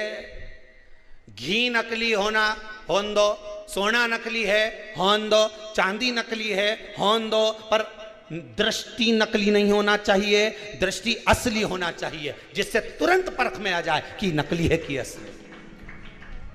सबसे टेंशन की बात तो यह है कि लोगों ने अपनी दृष्टि को नकली कर लिया।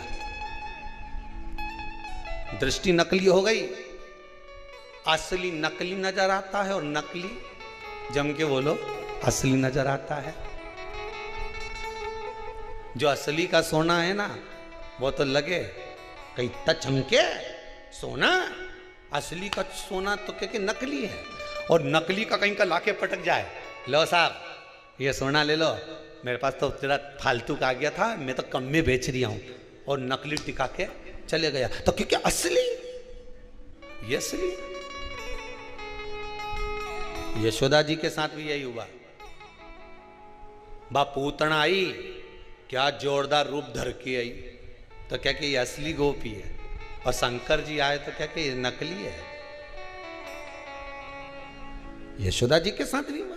पूतना आई और आते से ही बोली यशोदा रानी मैं ब्रज की गोपी हूं, मुझे ब्रज की गोपी हूं, मैं पूतना, मैं ब्रज की गोपी, थोड़ा सा कुछ लेने के लिए आई हूं, बधाई दे दो। और यशोदा जी ने तुरंत अपने लाला को गोदी में दे दिया पूतना की, ले बहन इसको संभाल, मैं तेरे लिए बधाई लेकर आती हूं। पूतना की गोद में ठाकुर जी को दे दिया। ठाकुर जी ने कानों से सुन लिया, मेरी मैया ने इसको बहन बोला है, और मेरी मैया की बहन है तो मेरी मासी है। भगवान को क्या मालूम था कि गले की फांसी है, वो तो समझे मासी है, उनको क्या मालूम था, बहन कह दिया। पूतना आई, बालक गोदी में दे दिया, और भगवान शंकर आए तो नीदू, ये कहीं का बाबा लग रहा है, जरूर मुझे तो लगे कि ये कहीं का असुर है, ये तोक के ले जाएगा भगवान के। अब जो आई थी वो राक्षसी थी, ये आया है तो देव अधिदेव महादेव।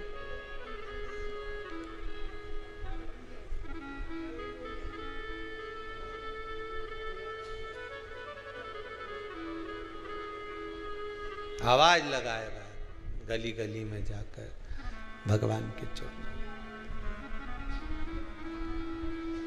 कि मुझे लाला का दर्शन करा दो, पर नहीं, कौन कराए।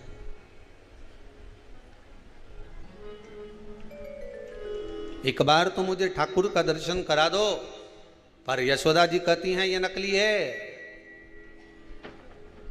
दृष्टि असली होना चाहिए। घी भी समझ में आ जाएगा कि नकली है कि असली है। सोना भी समझ में आ जाएगा कि असली है कि नकली है। चांदी भी समझ में आ जाएगी कि असली है कि नकली है। रुपया भी समझ में आ जाएगा कि असली है कि नकली है।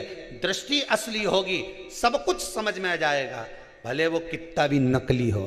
पर हमने आज के इस घोर कलयुग में अपनी दृष्टि को नकली बना लिया, तो जो असली है वो नकली नजर आता है और नकली है वो असली नजर आता है।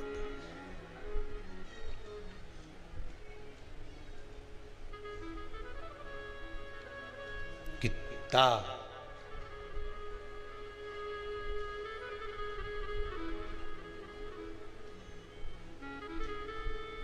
फिर वही वाली बात आ गई। बड़ के पेड़ के नीचे एक भेरू जी का ओटला, इतना बड़ा बड़ा भाटा पत्थर, सब पे सिंदूर पुता, सब बड़ का पेड़ के नीचे, पीपल का पेड़ के नीचे रखा। पढ़ा लिखा लड़का जा रहा था अपना गांव पिताजी के साथ मोटरसाइकिल पे। उन्हें पिताजी से पूछ लिया ये क्या रखा है? वो तो आया था पढ़ के, ये भेरू जी का ओटला है। अच्छा, तो इतना सारा भाटा रखा, इतना सारा पत्थर रखा, सब पे सिंदूर पुता है, इसमें असली भेरू कौन सा है? तो पढ़ा लिखा छोरा ने जब पिताजी से प्रश्न किया, पिताजी कुछ बोल नहीं पाए। मुझे नहीं मालूम, तो थारा दादाजी से पूछना।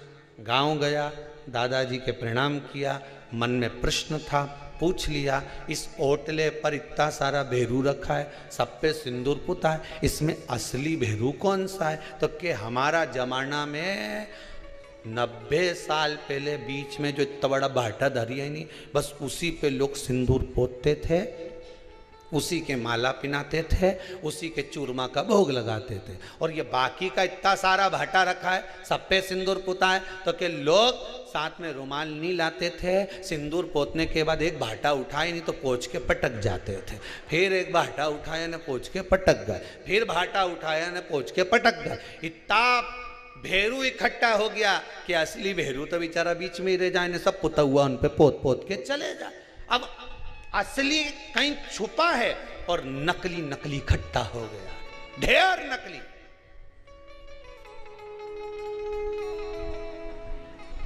असली गुरु को पहचानना मुश्किल हो रहा है कि असली गुरु है कैसा। अरे असली गुरु कौन सा होगा? हम तो इतना ढेर पड़ा हुआ है गुरुओं का, इतना ढेर कि जहां देखो गुरुजी एक ही बात के ने, गुरु फिरे बाजार में हमसे दीक्षा ले, नरक पढ़ो चाहे स्वर्ग जाओ, पर लिफाफा हमी को दो, माल हमी को दो। तुम नरक जाओ स्वर्ग जाओ, गुरु के कोई मतलब नहीं पड़ रहा, वो तो केवल इतना के कि माल दो, बस उन्हें खत्म काम करो। मतलब नकली है। असली गुरु की तलाश में जाना, कोई सदगुरु की तलाश में जाना, कोई रामकृष्ण परमहंस, कोई स्वामी विवेकानंद, कोई जगत गुरु शंकराचार्य जैसे गुरु की शरण में जाना, तो एक ही बात कह देगा, धन तो तू घर रख के आ, भगवान के भजन में लग जा, स्मरण में लग जा, कहीं सुखदेव जी जैसा कहीं मिल जाए सदगुरु, जीवन को भगवान की भक्ति में लगा देगा। फिर नहीं कहेगा कि तू यहां मत जा। क्यों डोले, क्यों भटके? तेरी शरण शंभु, तेरी शरण, तेरी शरण शंभु, तेरी शरण। निवेदन करते रहो, मैं बड़ी दूर से आया हूं, आस का दीप जलाकर तेरे द्वार पर आया हूं, तेरी कृपा होगी तो सुख मिलेगा, ये पक्का है। विश्वास का अगर दीप जलाया है, विश्वास अगर पूर्ण है, तो ये मान कर चलिए कि भगवान अवश्य मिलेगा। झोली मेरी तंग है, तेरे यहाँ कमी नहीं। भगवान से प्रार्थना करते रहो, निवेदन करते रहो। दूसरों के दुखड़े जो तू हर गया डमरू वाले, तो मेरे दुखड़ों को देखकर क्यों डर गया डमरू वाले। अगर तू दुनिया के लोग ये इतना इतना पर्चा लिख लिख के भेजें और सबके दुखड़े तू हरता है, तो फिर मेरे दुखड़ों को क्यों देखकर डरता है तू? सारी दुनिया के लोग तेरे चरणों में आकर बैठते हैं, सब तेज से प्रार्थना करते हैं, सब तुझसे निवेदन करते हैं। दुनिया के दुख हर रहा है तो फिर मेरे क्यों नहीं? उससे निवेदन करना, दिल से करना, क्यों ना देगा? क्यों ना देगा?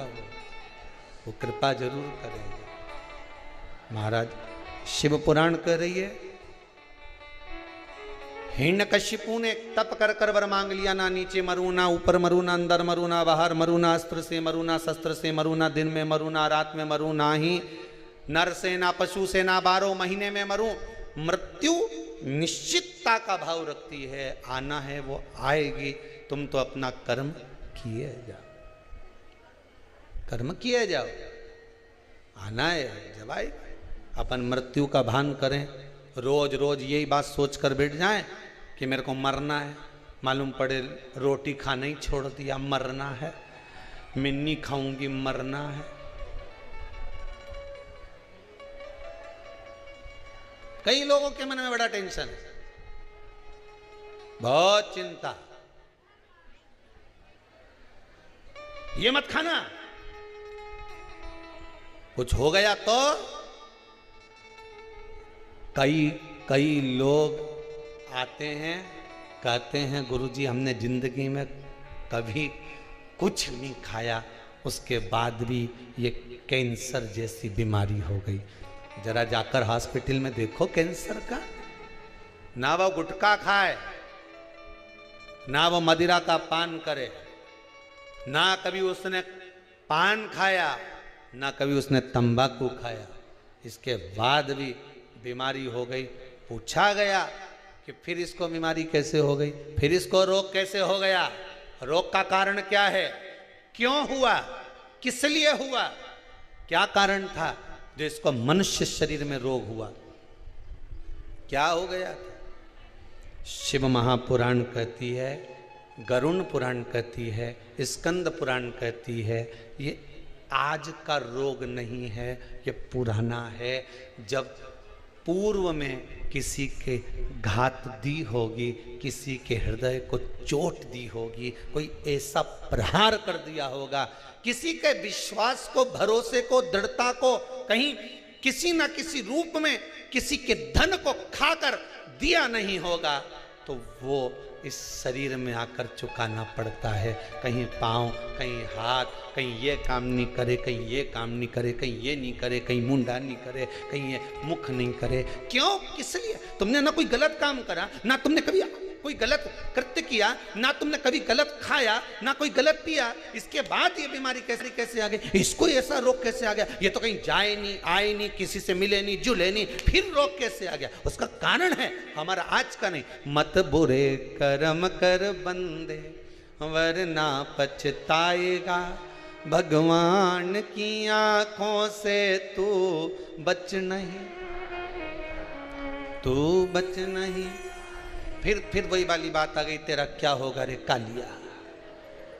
आई बीमारी, रोग आया, कष्ट आया, दुख आया, ये किसी दूसरे ने नहीं दिया। तुम भगवान को दोष मत देना कि भगवान तूने क्या कर दिया।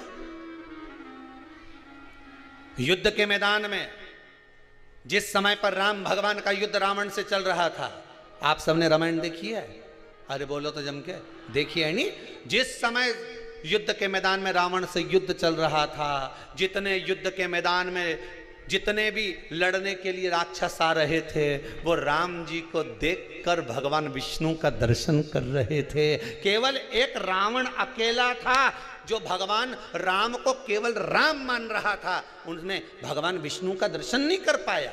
उसने केवल राम माना, एक सांसारिक मनुष्य माना। पर जितने युद्ध करने रावण के साथ आए, वो सब देख रहे हैं भगवान है, भगवान है, भगवान है, भगवान है। सब पांव पड़े। युद्ध करने से पहले ध्यान राम जी की ओर है, बाण छोड़ने से पहले, प्रहार करने से पहले ध्यान राम जी की ओर है, क्योंकि उनकी चित्त वृत्ति में भगवान का दर्शन हो रहा था।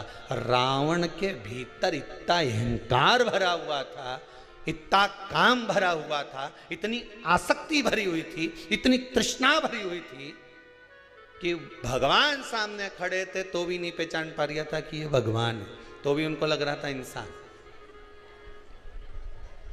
तो भी नहीं पहचान।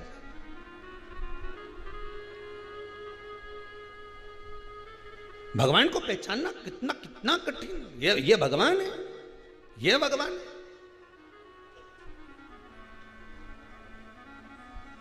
अरे कई लोग तो कह भी देते हैं बात बात में, ज्ञान देने वाले बहुत मिलते हैं रे राम जी, तुमको भी मिले होंगे और तुम्हें नहीं मिले होंगे ना तो तुम्हारे छोरा छोरियों के मिला होगा। ये हिंदू तो भाई पगला जैसा काम करे, मूर्ति की पूजन करे है। हम देखो कहीं नहीं करे, कोई मूर्ति नहीं, हम तो ध्यान लगाएं, हम तो ये करें। और या हिंदू का लोग बस योर वाला महाराज का किरणा में शंकर जी के लोटा भर भर पानी छोड़े, पानी छोड़ा जाए। मूर्ति की पूजन, मूर्ति की पूजन, हाँ करे हिंदू मूर्ति की पूजन, हिंदू मूर्ति की पूजन करे तो क्या मूर्ति की पूजन करने से? हम तो कोई मूर्त नहीं, हम तो ध्यान कर ले, हमारे सामने कोई मूर्ति नहीं, हम तो ध्यान करें। तो एक काम कर, भी शादी काहे के करे? शादी में शादी मत कर, शादी का ध्यान कर ले। मेरी घरवाली आई, अंदर गई, आटा उसना, रोटी बनाई, मैंने खाई, उन्हें बर्तन मांज के धर दिया।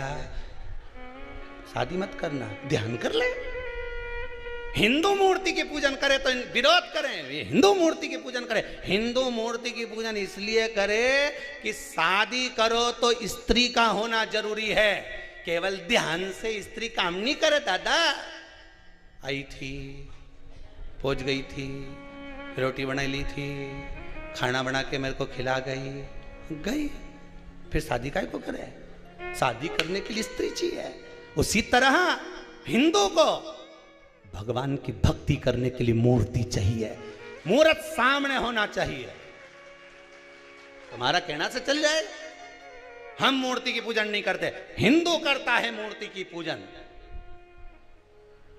ध्यान करने से कपड़ा नहीं धुल जाए, कपड़ा या बाजू में धर दो, ध्यान कर ले। हमारी घरवाड़ी आ रही है, कपड़ा धो रही है, बर्तन मांज रही है, ओए धुले। अरे बोलो तो, जब वो सामने ही नहीं तो कहां से धुल जाएगा? अरे बोलो तो सही, बातों मायका में बैठी और तुम बाथरूम में रख के बैठे। आलोट के आजा बिमला मने थारिया, सारा कपड़ा पड़ा मेरा,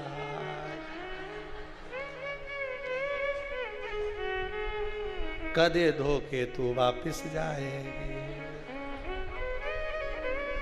इंदौर की ट्रेन देखूं, देवास की बस देखूं, कद तू। अब कपड़ा पैसे तो कहां धुल जाए? धुले? अरे मुंडा से तो बोलो है? धुले नहीं, वो तो आएगी अटेची धरी, वो का बाद बाथरूम में जाइए से धोई, तब मालूम पड़े कि आ गई और धुल गई। हिंदू हो तुम्हें दुनिया के लोग भटकाएंगे कि मूर्ति पूजन मत करो, शंकर की पूजन मत करो, लोटा भर पानी मत चढ़ाओ, ध्यान करो ध्यान। तो क्या ध्यान में शादी यूं हो जाए कि कपड़ा यूं धुल जाए? हमारे सामने वो होना चाहिए जो धोए। भगवान भी तुम्हारे पापों को धोए तो तुम्हारे सामने होना चाहिए। शिव तुम्हारे सामने हो, राम तुम्हारे सामने, कृष्ण तुम्हारे सामने हो, उसकी मूर्ति तुम्हारे सामने होना चाहिए। केवल यूं ही नहीं धुल जाए, आ गई ने धो गई।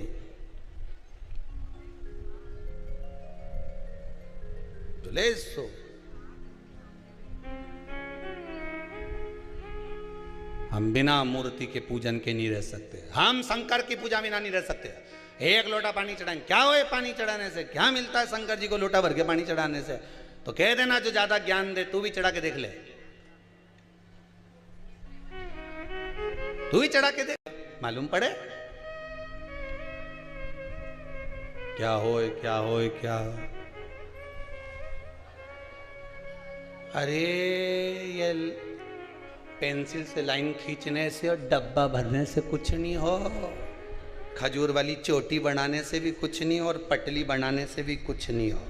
बोला ईमानदारी की बात, बा में थोड़ा सा गुण होना चाहिए तो काम की, नहीं तो ये घूमती फिरे से तो क्या काम की, क्या काम की। चना चना कोरा कोरा खाओ, अटकी जाए, मंगवाऊं?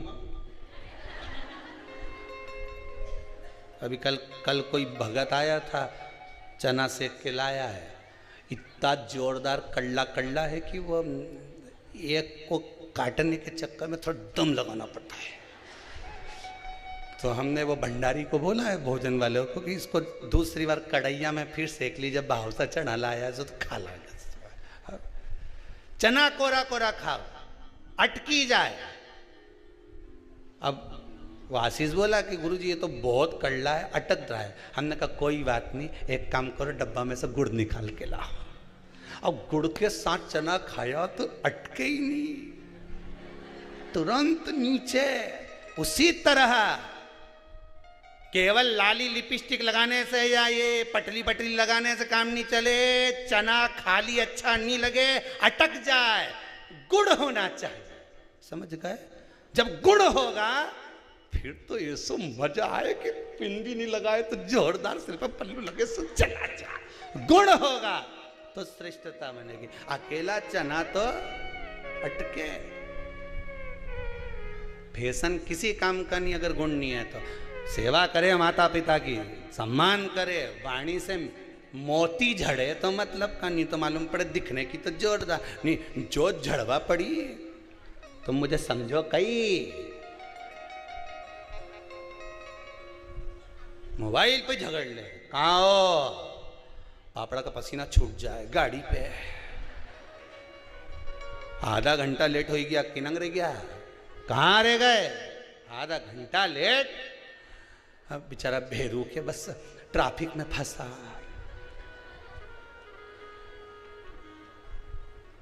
बाजू में कौन खड़ा है? ऑटो वाला। बात कराओ कौन सा ट्रैफिक पे हो। ऑटो वाले से क्या, थारा पांव पड़ू पड़ बात कर ले।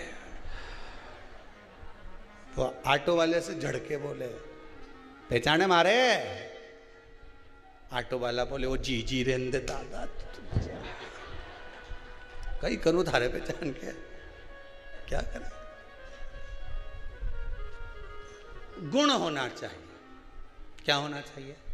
अकेला चना तो अटक जाएगा, केवल दिखावे का फैशन होगा तो अटक जाएगा, केवल दिखावे की भक्ति करोगे तो अटक जाएगा। भगवान दिखावे से कभी प्रसन्न नहीं हुआ। मेरा शंभू को दिखावा चाहिए ही नहीं। शंकर जी के मंदिर में कौन सा दिखावा दे? किसी सारे मंदिरों में जाकर देखना, चांदी की थाली में 56 भोग लगे, नहीं ये भोग लगे ना वो भोग लगे। कभी तुमने सुना शंकर जी के मंदिर में 56 भोग लगा?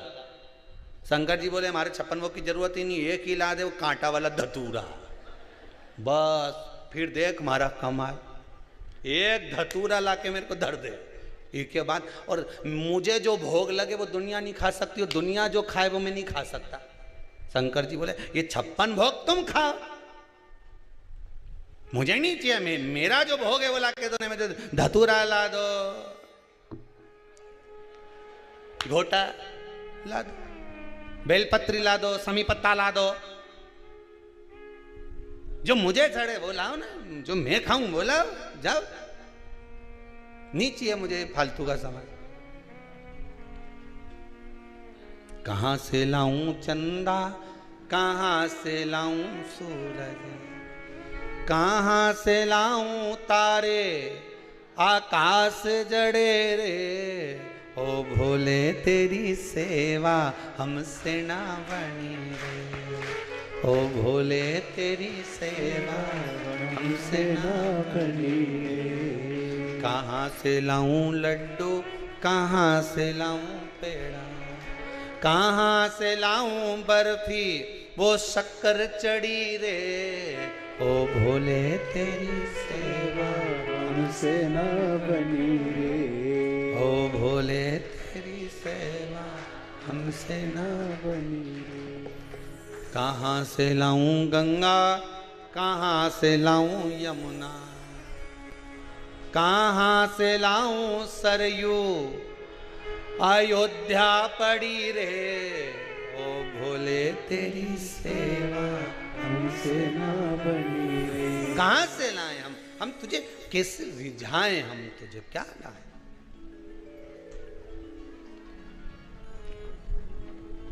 गुण होना चाहिए महाराज। हनुमान जी के लिए लिखा है, विद्यावान गुणी अति चातुर, राम काज करिवे को आतुर, प्रभु चरित सुनवे को रसिया, राम लखन सीता मन वसिया। जब गुण आ जाता है तो भगवान राम का दर्शन हो जाता है। अष्ट सिद्धि नव निधि के दाता हैं हनुमान जी महाराज, लिखा है अष्ट सिद्धि नव निधि के दाता असबर दीन, राम रसायन सदा रहो। अब विचार करिए, जिनके पास में अष्ट सिद्धियां नव निधियां हो, सब कुछ है, उसके बाद भी हनुमान जी की स्तुति कर रही है। विद्यावान गुणी गुणी गुणी अति चातुर, मतलब सब कुछ हो, तुम्हारे घर में गाड़ी हो, बंगला हो, वैभव हो, सत्ता हो, तुम मंत्री बन गए, संतरी बन गए, कलंतरी बन गए, तुम्हारी मर्जी पड़े जो बन जाओ, अगर गुण नहीं होगा तो तुमको कौन पूछेगा? राजा के सिंहासन पर बैठ जाओ, कुर्सी पर बैठ जाओ, अध्यक्ष उपाध्यक्ष बनकर बैठ जाओ, गुण होगा तो लोग पूछेंगे, गुण नहीं होगा तो कौन पूछेगा?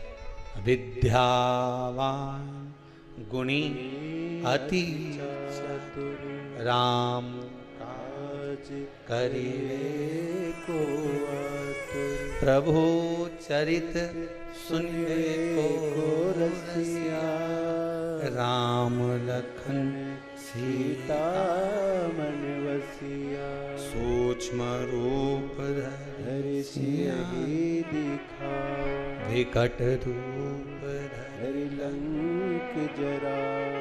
आपके भीतर गुण होना चाहिए। साहब मेरा छोरा बड़ा गुणी है, साहब मेरी छोरी बड़ी गुणी है, मेरी बहू बड़ी गुणवान है। गुण कौन सा होना चाहिए? सबसे पहला गुण कौन सा है? सबसे पहला गुण कौन सा है? उसकी नम्रता। कौन सा गुण है? जम के बोलिए जरा। नम्रता। जितने आस्था पर कथा सुन रहे हो, जितने मोबाइल पर कथा सुन रहे हो, आज कथा का छठा दिन है, कल कथा विराम हो जाएगी। इस व्यासपीठ से केवल इतना सा निवेदन करूंगा, हनुमान जी की स्तुति करने से पहले एक बात याद रखना, अष्ट सिद्धि नवनिधि श्री हनुमान जी के पास थी, पर सबसे बड़ी निधि थी गुण। हनुमान जी के पास में गुण था। चना अकेला खाओगे अटक जाएगा, गुड़ के साथ खाओगे अटकेगा नहीं। गुण तुम्हारे भीतर होना चाहिए। जब भीतर गुण होगा, कुछ अच्छा होगा। सबसे पहला गुण है तुम्हारी नम्रता। झुकना सीख जाओ। एक नदी ने समुद्र से जाकर कहे, समुद्र सुन, मैं बहुत बड़ी नदी हूं, बहुत वैभव है मेरा, बहुत वैभव, बोल तुझे क्या चाहिए? समुद्र के मुझे कुछ नहीं चाहिए, मेरे पास सब रखा है, रतन माणिक मोती सोना चांदी हीरा पन्ना सब समुद्र में। कोई निकालने वाला चाहिए? शिव महापुराण में तो सब कुछ धरा है, निकालने वाला चाहिए? कहने वाला तो कह देगा कि काली मिर्ची कहां लिखी है, निकालने वाला चाहिए? पढ़ो 57वें नंबर का श्लोक 14वें अध्याय का निकालो और पढ़ो, निकालो। समुद्र पार है, निकालना होगा। समुद्र में डूबोगे मर जाओगे, शिव पुराण में डूबोगे तर जाओगे। ये वो समुद्र है, निकालो। एक एक अंश निकालो शिव महापुराण का, कि सरसों चढ़ाने से क्या होता है, काली मिर्च चढ़ाने से क्या होता है, शिव जी पर लौंग चढ़ाने से क्या होता है, सफेद पुष्प चढ़ाने से क्या होता है, सरसों का फूल चढ़ाने से क्या होता है, शमी पत्र चढ़ाने से क्या होता है, बेल पत्र चढ़ाने से क्या होता है। एक एक चीज निकालिए, निकालो। समुद्र कह रहा है मेरे पास सब कुछ है, मुझे नहीं निकाल, मैं नहीं बोलूं, मुझे नहीं चाहिए। नदी के तो मुझे जानते नहीं, मैं बहुत बड़ी नदी हूं, बहुत बड़ी नदी। अच्छा, व्यक्ति जब डोंडी पीटे नहीं अपनी बात का, मैं ऐसा ये कह दे मैं राजा। अच्छा, डोंडी पीटे जब कह नहीं तो मैं राजा, फालतू की बात नहीं सुनूंगा। साधारण व्यक्ति से तो मिलता ही नहीं। राजा केवल किससे मिले? राजा से ही मिले। इतना में कहीं का कहते साहब हम झारखंड से आए, निमंत्रण देने आए, क्या हमारे यहाँ का राजा तुमसे मिलना चाहता है। झारखंड में कहाँ रहते हो? जंगल में। तो वहां कौन सा राजा मिलना चाहता है? जंगल का राजा। जंगल का राजा कौन से? वो भी राजा, तू भी राजा। तू के मैं राजा से मिलूं? चल, तू ही बोला मैं राजा से मिलूं और उसने कह दिया मैं राजा से मिलूंगा। चल, हमारे यहां का राजा से मिल रहा है। अब ये राजा वो राजा के पास जाके टिक जाए 15 मिनट, दादा आगे तो बोलूंगा ही नहीं। बस 5 मिनट 15 मिनट भी बहुत बड़ी बात हो गई। उन्हें एक बार धाड़िया नहीं, एक बार जम के धाड़ा नहीं तो ये राजा की तो सिट्टी बिट्टी सब। अब कहने वाला तो कुछ भी, बड़ी बड़ी बात करने वाले अपनी अपनी बड़ी बड़ी बात कर देते, खूब बड़ी बड़ी बात करे साहब। ऐसा हमारा मकान, हमारी बिल्डिंग ऐसी जोरदार, देखो तो सरी क्या जोरदार हमारी बिल्डिंग, हमारा मकान इतना बड़ा, इतना जोरदार, इतना जोरदार। और एक दिन चींटी आकर के दे तुम्हारा मकान में तो मैं खूब घूम के देख ली, मेरे मकान में घुस के बता। चींटी बोल दे, जो ज्यादा बड़ी बड़ी बात करे नहीं तो इनके छोटा ही व्यक्ति सही करे। चींटी बोल दे कि तुम्हारा मकान में तो मैं दिन भर घूमूं, तू मेरे मकान में घूम के बता, अगर दमदार है तो घुस। बस चींटी का मकान में घुस के बता।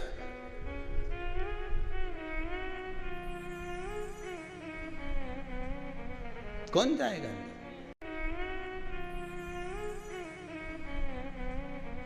कौन जाएगा? बड़ी बात कहना सरल, बहुत सरल। कहने वाला तो कह दिया, कह देखे।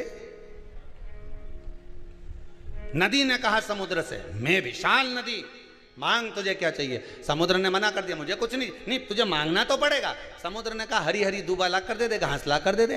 अब नदी गई, इतनी छोटी सी चीज मांगी, हरी दूबा हरी घास। नदी ने अपने घाट पर जो दूबा घास लगी थी अपने पानी से तोड़ना चालू करी। पानी की लेयर ले जाए, उछाले, फिर उछाले, फिर ला।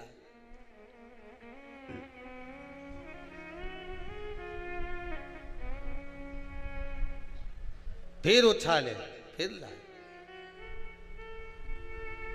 अब दूबा नहीं ला पाई, घास नहीं ले पाई। समुद्र ने पूछा नदी ले आई? नदी बोली कि और कुछ मांग ले, मैं ला नहीं सकी।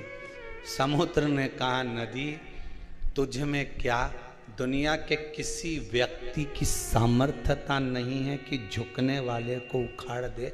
तू जब दूबा लेने जाती थी तेरे पानी के वजन से दूबा झुक जाती थी, झुकने वाले को दुनिया उखाड़ नहीं सकती। तुम शंकर के आगे, गुरु के आगे, संतों के आगे, ब्राह्मण जन आगे, गौ माता के आगे, घर के बड़ों के आगे, बुजुर्गों के आगे झुकते रहोगे। किसी की सामर्थ्यता नहीं कि तुमको उखाड़ कर फेंक दे। तुम झुकना तो सीखो, नम्रता तो लाओ। प्रथम गुण है नम्रता। सबसे पहला विद्यावान गुणी अति। हनुमान जी की सबसे बड़ी गुणता थी, राम जी के सामने पहुंचे तो झुक गए, झुक गए।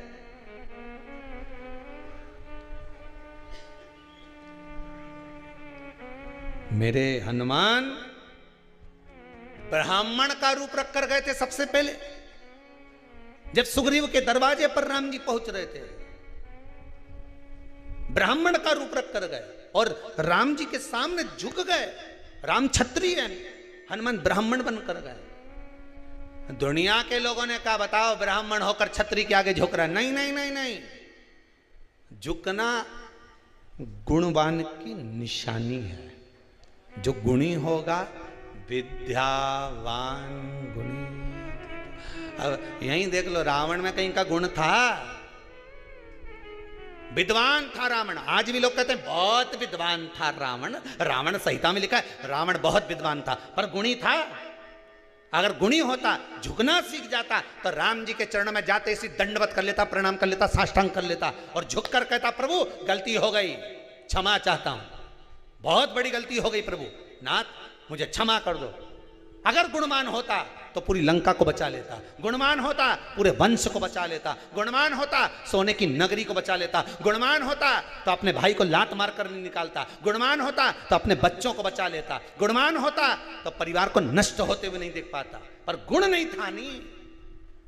और यह गलती तुम मत कर जाना रे, जितना लोग कथा सुन रहे हो शिव महापुराण की, यह गलती मत कर जाना। गुणवान व्यक्ति का सबसे पहला लक्षण होता है नम्रता। झुकना सीख जाओ, बस सब कुछ हो गया। ये दांत इतना अकड़े नहीं, सबसे पहले यही गिरे। ये खाऊं खाऊं करे नहीं, ज्यादा अकड़े, ये सबसे पहले यही गिरे। और जीवान कहीं गिरे नहीं। कहीं तुमने सुनी है कि उसकी जीवान गिर गई पापड़ी की? कहीं तुमने सुना हो जीवान कहीं गिरी हो तो बता। दांत तो कहीं का भी कहते हैं, उसका सोफा सेट निकली गया, उसका सारा दांत निकल गया, पर जीवान कहीं गिरे नहीं।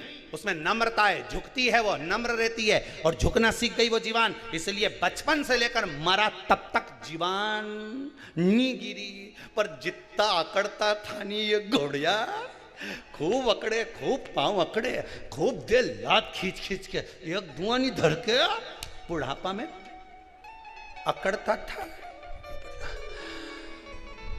टीवी में देख लो, कोई सा तेल मिल रहा हो तो मंगवा लो।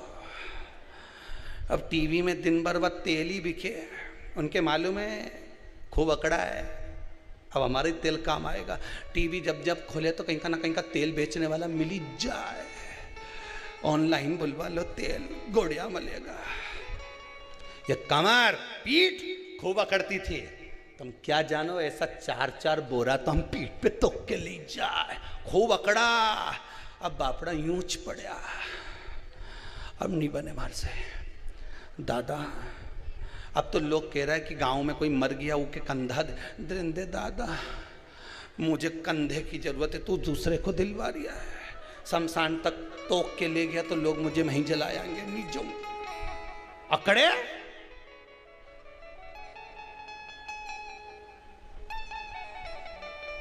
कितना अकड़ोगा? झुकना जीते की पहचान है, अकड़ना मुर्दे की शान है। क्यों अकड़ो? कौन ने कहा अकड़ो? बहुवन कह दे मम्मी तुम चुप रहो, मारा मामला में मत बोल जो। माँ भी कह दे अकड़ ले जा, तुझे तो थारी औलाद ही झुकाएगी, अकड़ ले। और बाद में जब छोरा होने ऐसा ऐसा ज्ञान देनी तो फिर इतना ज्ञान दे बेटा हो, तब माँ बोले फिर हमारी सारी अकड़ धरी की धरी रह गई, सब पड़ी गई। क्या करे अकड़ का? जिस पेड़ में आंवला लगे उसकी डाली झुक जाए, जिसमें संतरा लगे उसकी डाली झुक जाए, केरी लगे तो डाली झुक जाए। फलदार वृक्ष झुकता है, जी में फल ही नहीं रहे वो नीलगिरी का पेड़ यूंच खड़ा, फिर जो हवा चली पटक दिया नीचे। अकड़ना नहीं। ये बहुत सारा ये जो सेकंड लेयर में गया ही नहीं, कोरोना की सेकंड लेयर में अकड़ में ही गया। क्या होगा? हमारे फालतू की बात के, वो तो टीवी में जबरदस्ती डराता फिरे वे कि मुंह पे मास्क लगाओ ने, हाथ सैनिटाइज करो ने, दूरी बना के चलो। आधा तो अकड़ में चले गया। दुकान बंद नहीं करी के, दुकान बंद कर दो, मत माल बेचो नहीं तो तुम्हारा माल निकली जाएगा, पर नहीं माना, अकड़ में रह गया। और अकड़ में रह गया, चले गया। अकड़ नहीं करता तो बात दूसरी, पर अकड़ा मैं तो अब भी आऊं बाजार से, 2 मिनट में जाऊंगा ना, दूध की थैली लेके जाऊंगा, तो दूध पीना जरूरी है, अभी जाऊं। और वो दूध की थैली के चक्कर में खीर बढ़ गई।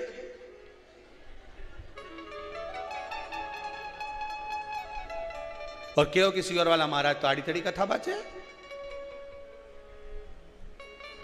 आधा अकड़ में चले गया। क्यों गए अकड़ में? मैं जाऊं, मैं हूं नहीं, मैं चौराहे पे खड़ा हूं, मैं सब काम करवा रहा हूं, मैं ये करूंगा, मैं वो करूंगा। और मालूम पड़े कहीं से ले आया और मालूम पड़े बीमार पड़ गया और बेचारा पूरा घर के हिला के रख दिया। घर में कोई नहीं बचे, परेशान हो गए सारा घर का। अरे इंसान से तो गया नहीं, गया धन से भी चले गया, पूरा धो दिया। दे देखो हॉस्पिटल मैंने, डॉक्टर मैंने, बीमारी में कितना धन लगाए साहब। लोगों की दशा तो देखो, खाने तक का नहीं बचा है, इतना धोया और तो भी इंसान नहीं बचा पाया, तो भी नहीं बचा। अकड़ में चले गया, मैं हूं, मैं कर लूंगा, मैं कर लूंगा, मैं कर लूंगा। अरे घर में बैठा रहता है, थोड़े दिन ये विचार कर लेता कि कहीं नहीं मैं तो रामायण पढ़ूं, शिव पुराण महाराज बाचे तो मैं भी शिव पुराण पढ़ के देखूं, मैं भी पढ़ के देखूं शिव पुराण। पढ़ लेता है शिव पुराण। हिरण्यकशिपु का भाव, बस गुण होगा तो जीवन का आनंद होगा। हिरण्यकशिपु आया घर पर, देखा धर्म पत्नी नहीं है, कहाँ गई? इंद्र ले गए। इंद्र के यहाँ गए, पत्नी कहाँ है? नारद जी ले गए। नारद जी ने हिरण्यकशिपु की पत्नी के गर्भ में जो बालक था उसको गुणवान बना दिया था। सबसे पहला भाव दिया था कि झुकना, प्रणाम करना, नमन करना। सबको प्रणाम कर कुछ नहीं जाएगा, प्रणाम करने में, नमन करने में, झुकने में कुछ जाएगा? कुछ नहीं जाए। प्रणाम करके तो देखो।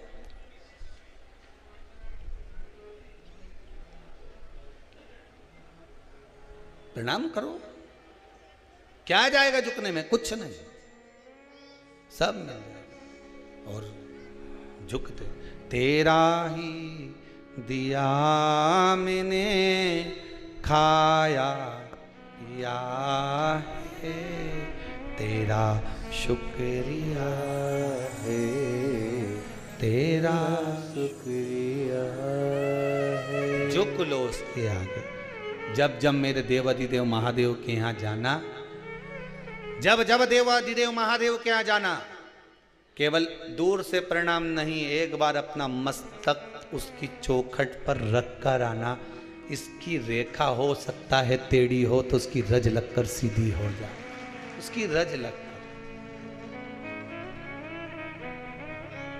रज लगकर सीधी।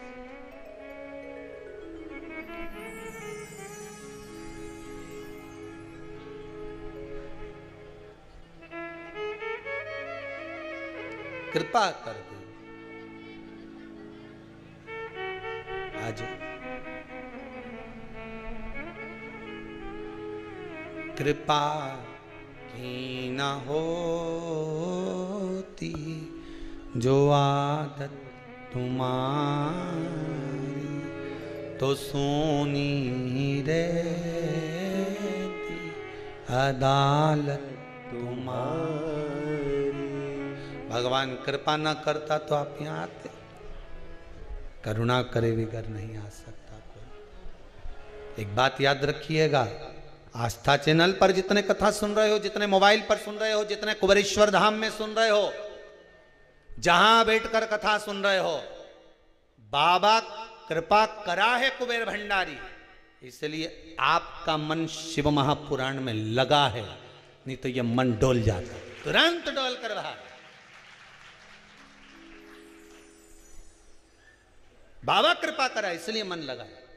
कौन लगाए इस मन को? कितनी दूर दूर से लोग आए साहब, कोई यूपी से, कोई गुजरात से, कोई महाराष्ट्र से, कोई ना जाने कहाँ कहाँ कहाँ कहाँ से चले आए। सीवर वाला महाराज से मिलना, हम तो मिलते भी नहीं, आपको मालूम है, और यहाँ से कोई बेल बहूती का काम भी नहीं कि कहीं से यहाँ कोई बेल दी किसी ने, दी किसी ने, किसने भभूति दी? नहीं, ना भभूति दे ना बेल दे, ना यहाँ कोई चीज का काम। यहाँ तो बस आओ, शंकर कंकर एक बराबर, ना शंकर जी कहीं बैठा दिखा, हम तो सब दूर ढूंढ लिए, कुबेरेश्वर महादेव की नंगे दादा मिले ही नहीं। कंकर में शंकर था, भूमि को नमन करा, हाथ जोड़ प्रणाम करा, बाबा से विनती कर दी झोली फैलाकर, तेरे भरोसे आई हूँ, मेरा काम है बाबा, बहुत आस लेकर आई हूँ। कहते हैं 3 महीने में तू वापस बुला लेता है, बाबा मेरी आस मत तोड़ना, बुला लेना। विश्वास लेकर टीवी के सामने बैठकर कथा सुन रही हूं, मोबाइल पर कथा सुन रही हूं, आस मत तोड़ना, बुला लेना। विश्वास लेकर टीवी के सामने बैठकर कथा सुन रही हूं, मोबाइल पर कथा सुन रही हूं, मेरी नौकरी, मेरा ये काम, मेरा वो काम, बाबा निभा लेना, बस निभा लेना, बहुत।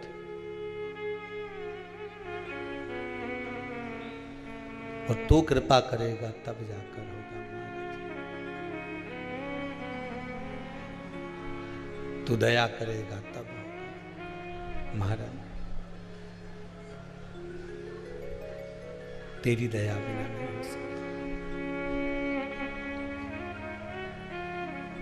हे शंभु, हे त्रिकालदर्शी, एक आस विश्वास तेरा है और दूसरा कोई आस कोई विश्वास नहीं, तेरे दरबार से दुनिया को मिला है महाराज। रावण को बाबा तूने लंका दिया,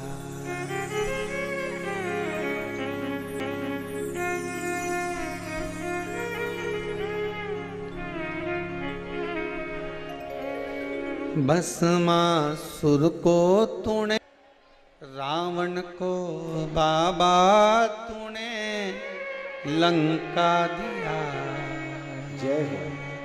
भस्मासुर को तूने कंकण दिया, उसी ने तेरा पीछा किया ओ भोले बाबा, उसी ने तेरा पीछा भोले बाबा, बमा बम भोले शंकर, गले में भयंकर। भगवान ओघड़दानी, त्रिकालदर्शी, कैलाशी, अविनाशी शिव करुणा का सागर है, उसकी करुणा बिना दुनिया में कुछ हो ही नहीं सकता। मांगा और मांगा भी तो क्या मांगा, ध्यान दीजिए, मेरी मृत्यु नहीं हो, मौत क्यों ना होगी। आज हिरण्यकशिपु ने तप करा, साधना करी, मांग भी लिया, तो मांगना क्या था। अगर हिरण्यकशिपु में थोड़ा सा गुण होता तो ये पक्का है मृत्यु की जगह पर भगवान की भक्ति को मांग लेता कि मुझे भक्ति दे दो। फिर भी नारद जी को कृपा हुई और नारद जी ने हिरण्यकशिपु की पत्नी को जो भक्ति का वर दिया, गर्भ से जो बालक हुआ उसका नाम प्रहलाद हुआ, उसका नाम प्रहलाद हुआ। और नाम प्रहलाद, प्रहलाद भगवान की भक्ति में डूब गए। समय आया, एक दिन हिरण्यकशिपु ने पूछ लिया, कहाँ है तेरा भगवान, सर्वस्व है, क्या खंबे में तेरा भगवान है। हाँ है। खंबे पर गदा का प्रहार करा, खंबा टूट कर नीचे गिरा, नरसिंह भगवान प्रकट हुए। ये सारी कथा तो श्रीमद् भागवत में भी है, पर नरसिंह भगवान के अवतार तक की कथा के बाद में भागवत जी में कथा नहीं। यहां वर्णन किया कि नरसिंह भगवान आकर हिरण्यकशिपु को मार दिए, पर क्रोध इतना नरसिंह भगवान का, इतना भगवान सारे देवता हार गए कि इनका क्रोध कैसे समाप्त हो। घड़दानी, त्रिकालदर्शी, कैलाशी, अविनाशी भगवान शंकर का सुंदर स्वरूप क्रोध को शांत करने के लिए भगवान शरंभ पक्षी का रूप रखकर नरसिंह भगवान को ले जाकर अलकनंदा नदी में ले जाकर डाल दिया। भगवान शिव का नाम शरंभेश्वर महादेव पड़ गया। क्या नाम पड़ा? शरंभेश्वर। बोल शरंभेश्वर महादेव की। भगवान शिव का नाम शरंभेश्वर महादेव। भगवान ओघड़दानी त्रिकालदर्शी कैलाशी अविनाशी शिव विराजे। समय आया भगवान शंकर से पार्वती जी बोली हैं महाराज एक निवेदन स्वीकार करिए। क्या? भगवान शिव से कहती हैं पार्वती माता घर में 2 पुत्र हैं, बच्चे हैं, उनका विवाह होना चाहिए। मंगल विवाह की बात आई। पार्वती मैया के कहने पर श्री गणेश जी महाराज का विवाह प्रजापति विश्वरूप जी की कन्या रिद्धि और सिद्धि के साथ में गणेश जी का मंगल विवाह पक्का किया। श्री गणेश जी रिद्धि सिद्धि के साथ पधार रहे हैं। जोरदार ताली बजाकर स्वागत करें। बोल गणेश जी महाराज की। सभी लोग बैठे रहेंगे, कोई भी खड़ा नहीं होगा। ध्यान देंगे। कल की कथा विराम दिवस की रहेगी। भगवान गणेश जी महाराज का सुंदर स्वरूप का दर्शन आनंद कल की कथा विराम दिवस की रहेगी। भाव भक्ति से आनंद से 2 बजे से 5 बजे तक जो कथा आप नित्य श्रवण कर रहे हैं, पितरों की शांति हेतु कोरोना महामारी में जो जीव शांत हो गए हैं उनके उद्धार हेतु जो पितृ शांति यज्ञ हवन शिव महापुराण के 24,000 श्लोकों द्वारा जो आहुतियां दी जा रही हैं वो कल विराम हो जाएगी। भाव भक्ति से आनंद से आप सब ने जो कथा का रसास्वादन करा है वो जीवन को सुख देने वाला है। जिन दान दाताओं ने अपनी सहयोग राशि ब्राह्मण भोज, संत भोज, भंडारा आदि के लिए, यज्ञ आदि के लिए दी है, उनको बहुत बहुत साधुवाद है। अब निवेदन है आपसे, भाव भक्ति से आनंद से कल कथा का विराम होगा। आनंद से आप सब घर पर बैठकर आस्था चैनल पर, मोबाइल पर, फेसबुक, यूट्यूब पर कथा का रसास्वादन करेंगे, जीवन को सार्थक बनाएंगे। भगवान गणेश जी महाराज के गले में रिद्धि सिद्धि जयमाला दे रही हैं। जोरदार ताली बजाकर स्वागत करें। बोल श्री गणेश जी महाराज की जय। श्री गणेश जी महाराज ने एक माला रिद्धि सिद्धि के गले में डाली है। जोरदार ताली बजाएंगे। रिद्धि सिद्धि ने वही माला निकालकर वापस श्री गणेश जी महाराज के गले में डाल दी है। महाराज गणेश जी महाराज के गले में डाली। गणेश जी प्रसन्न हुए।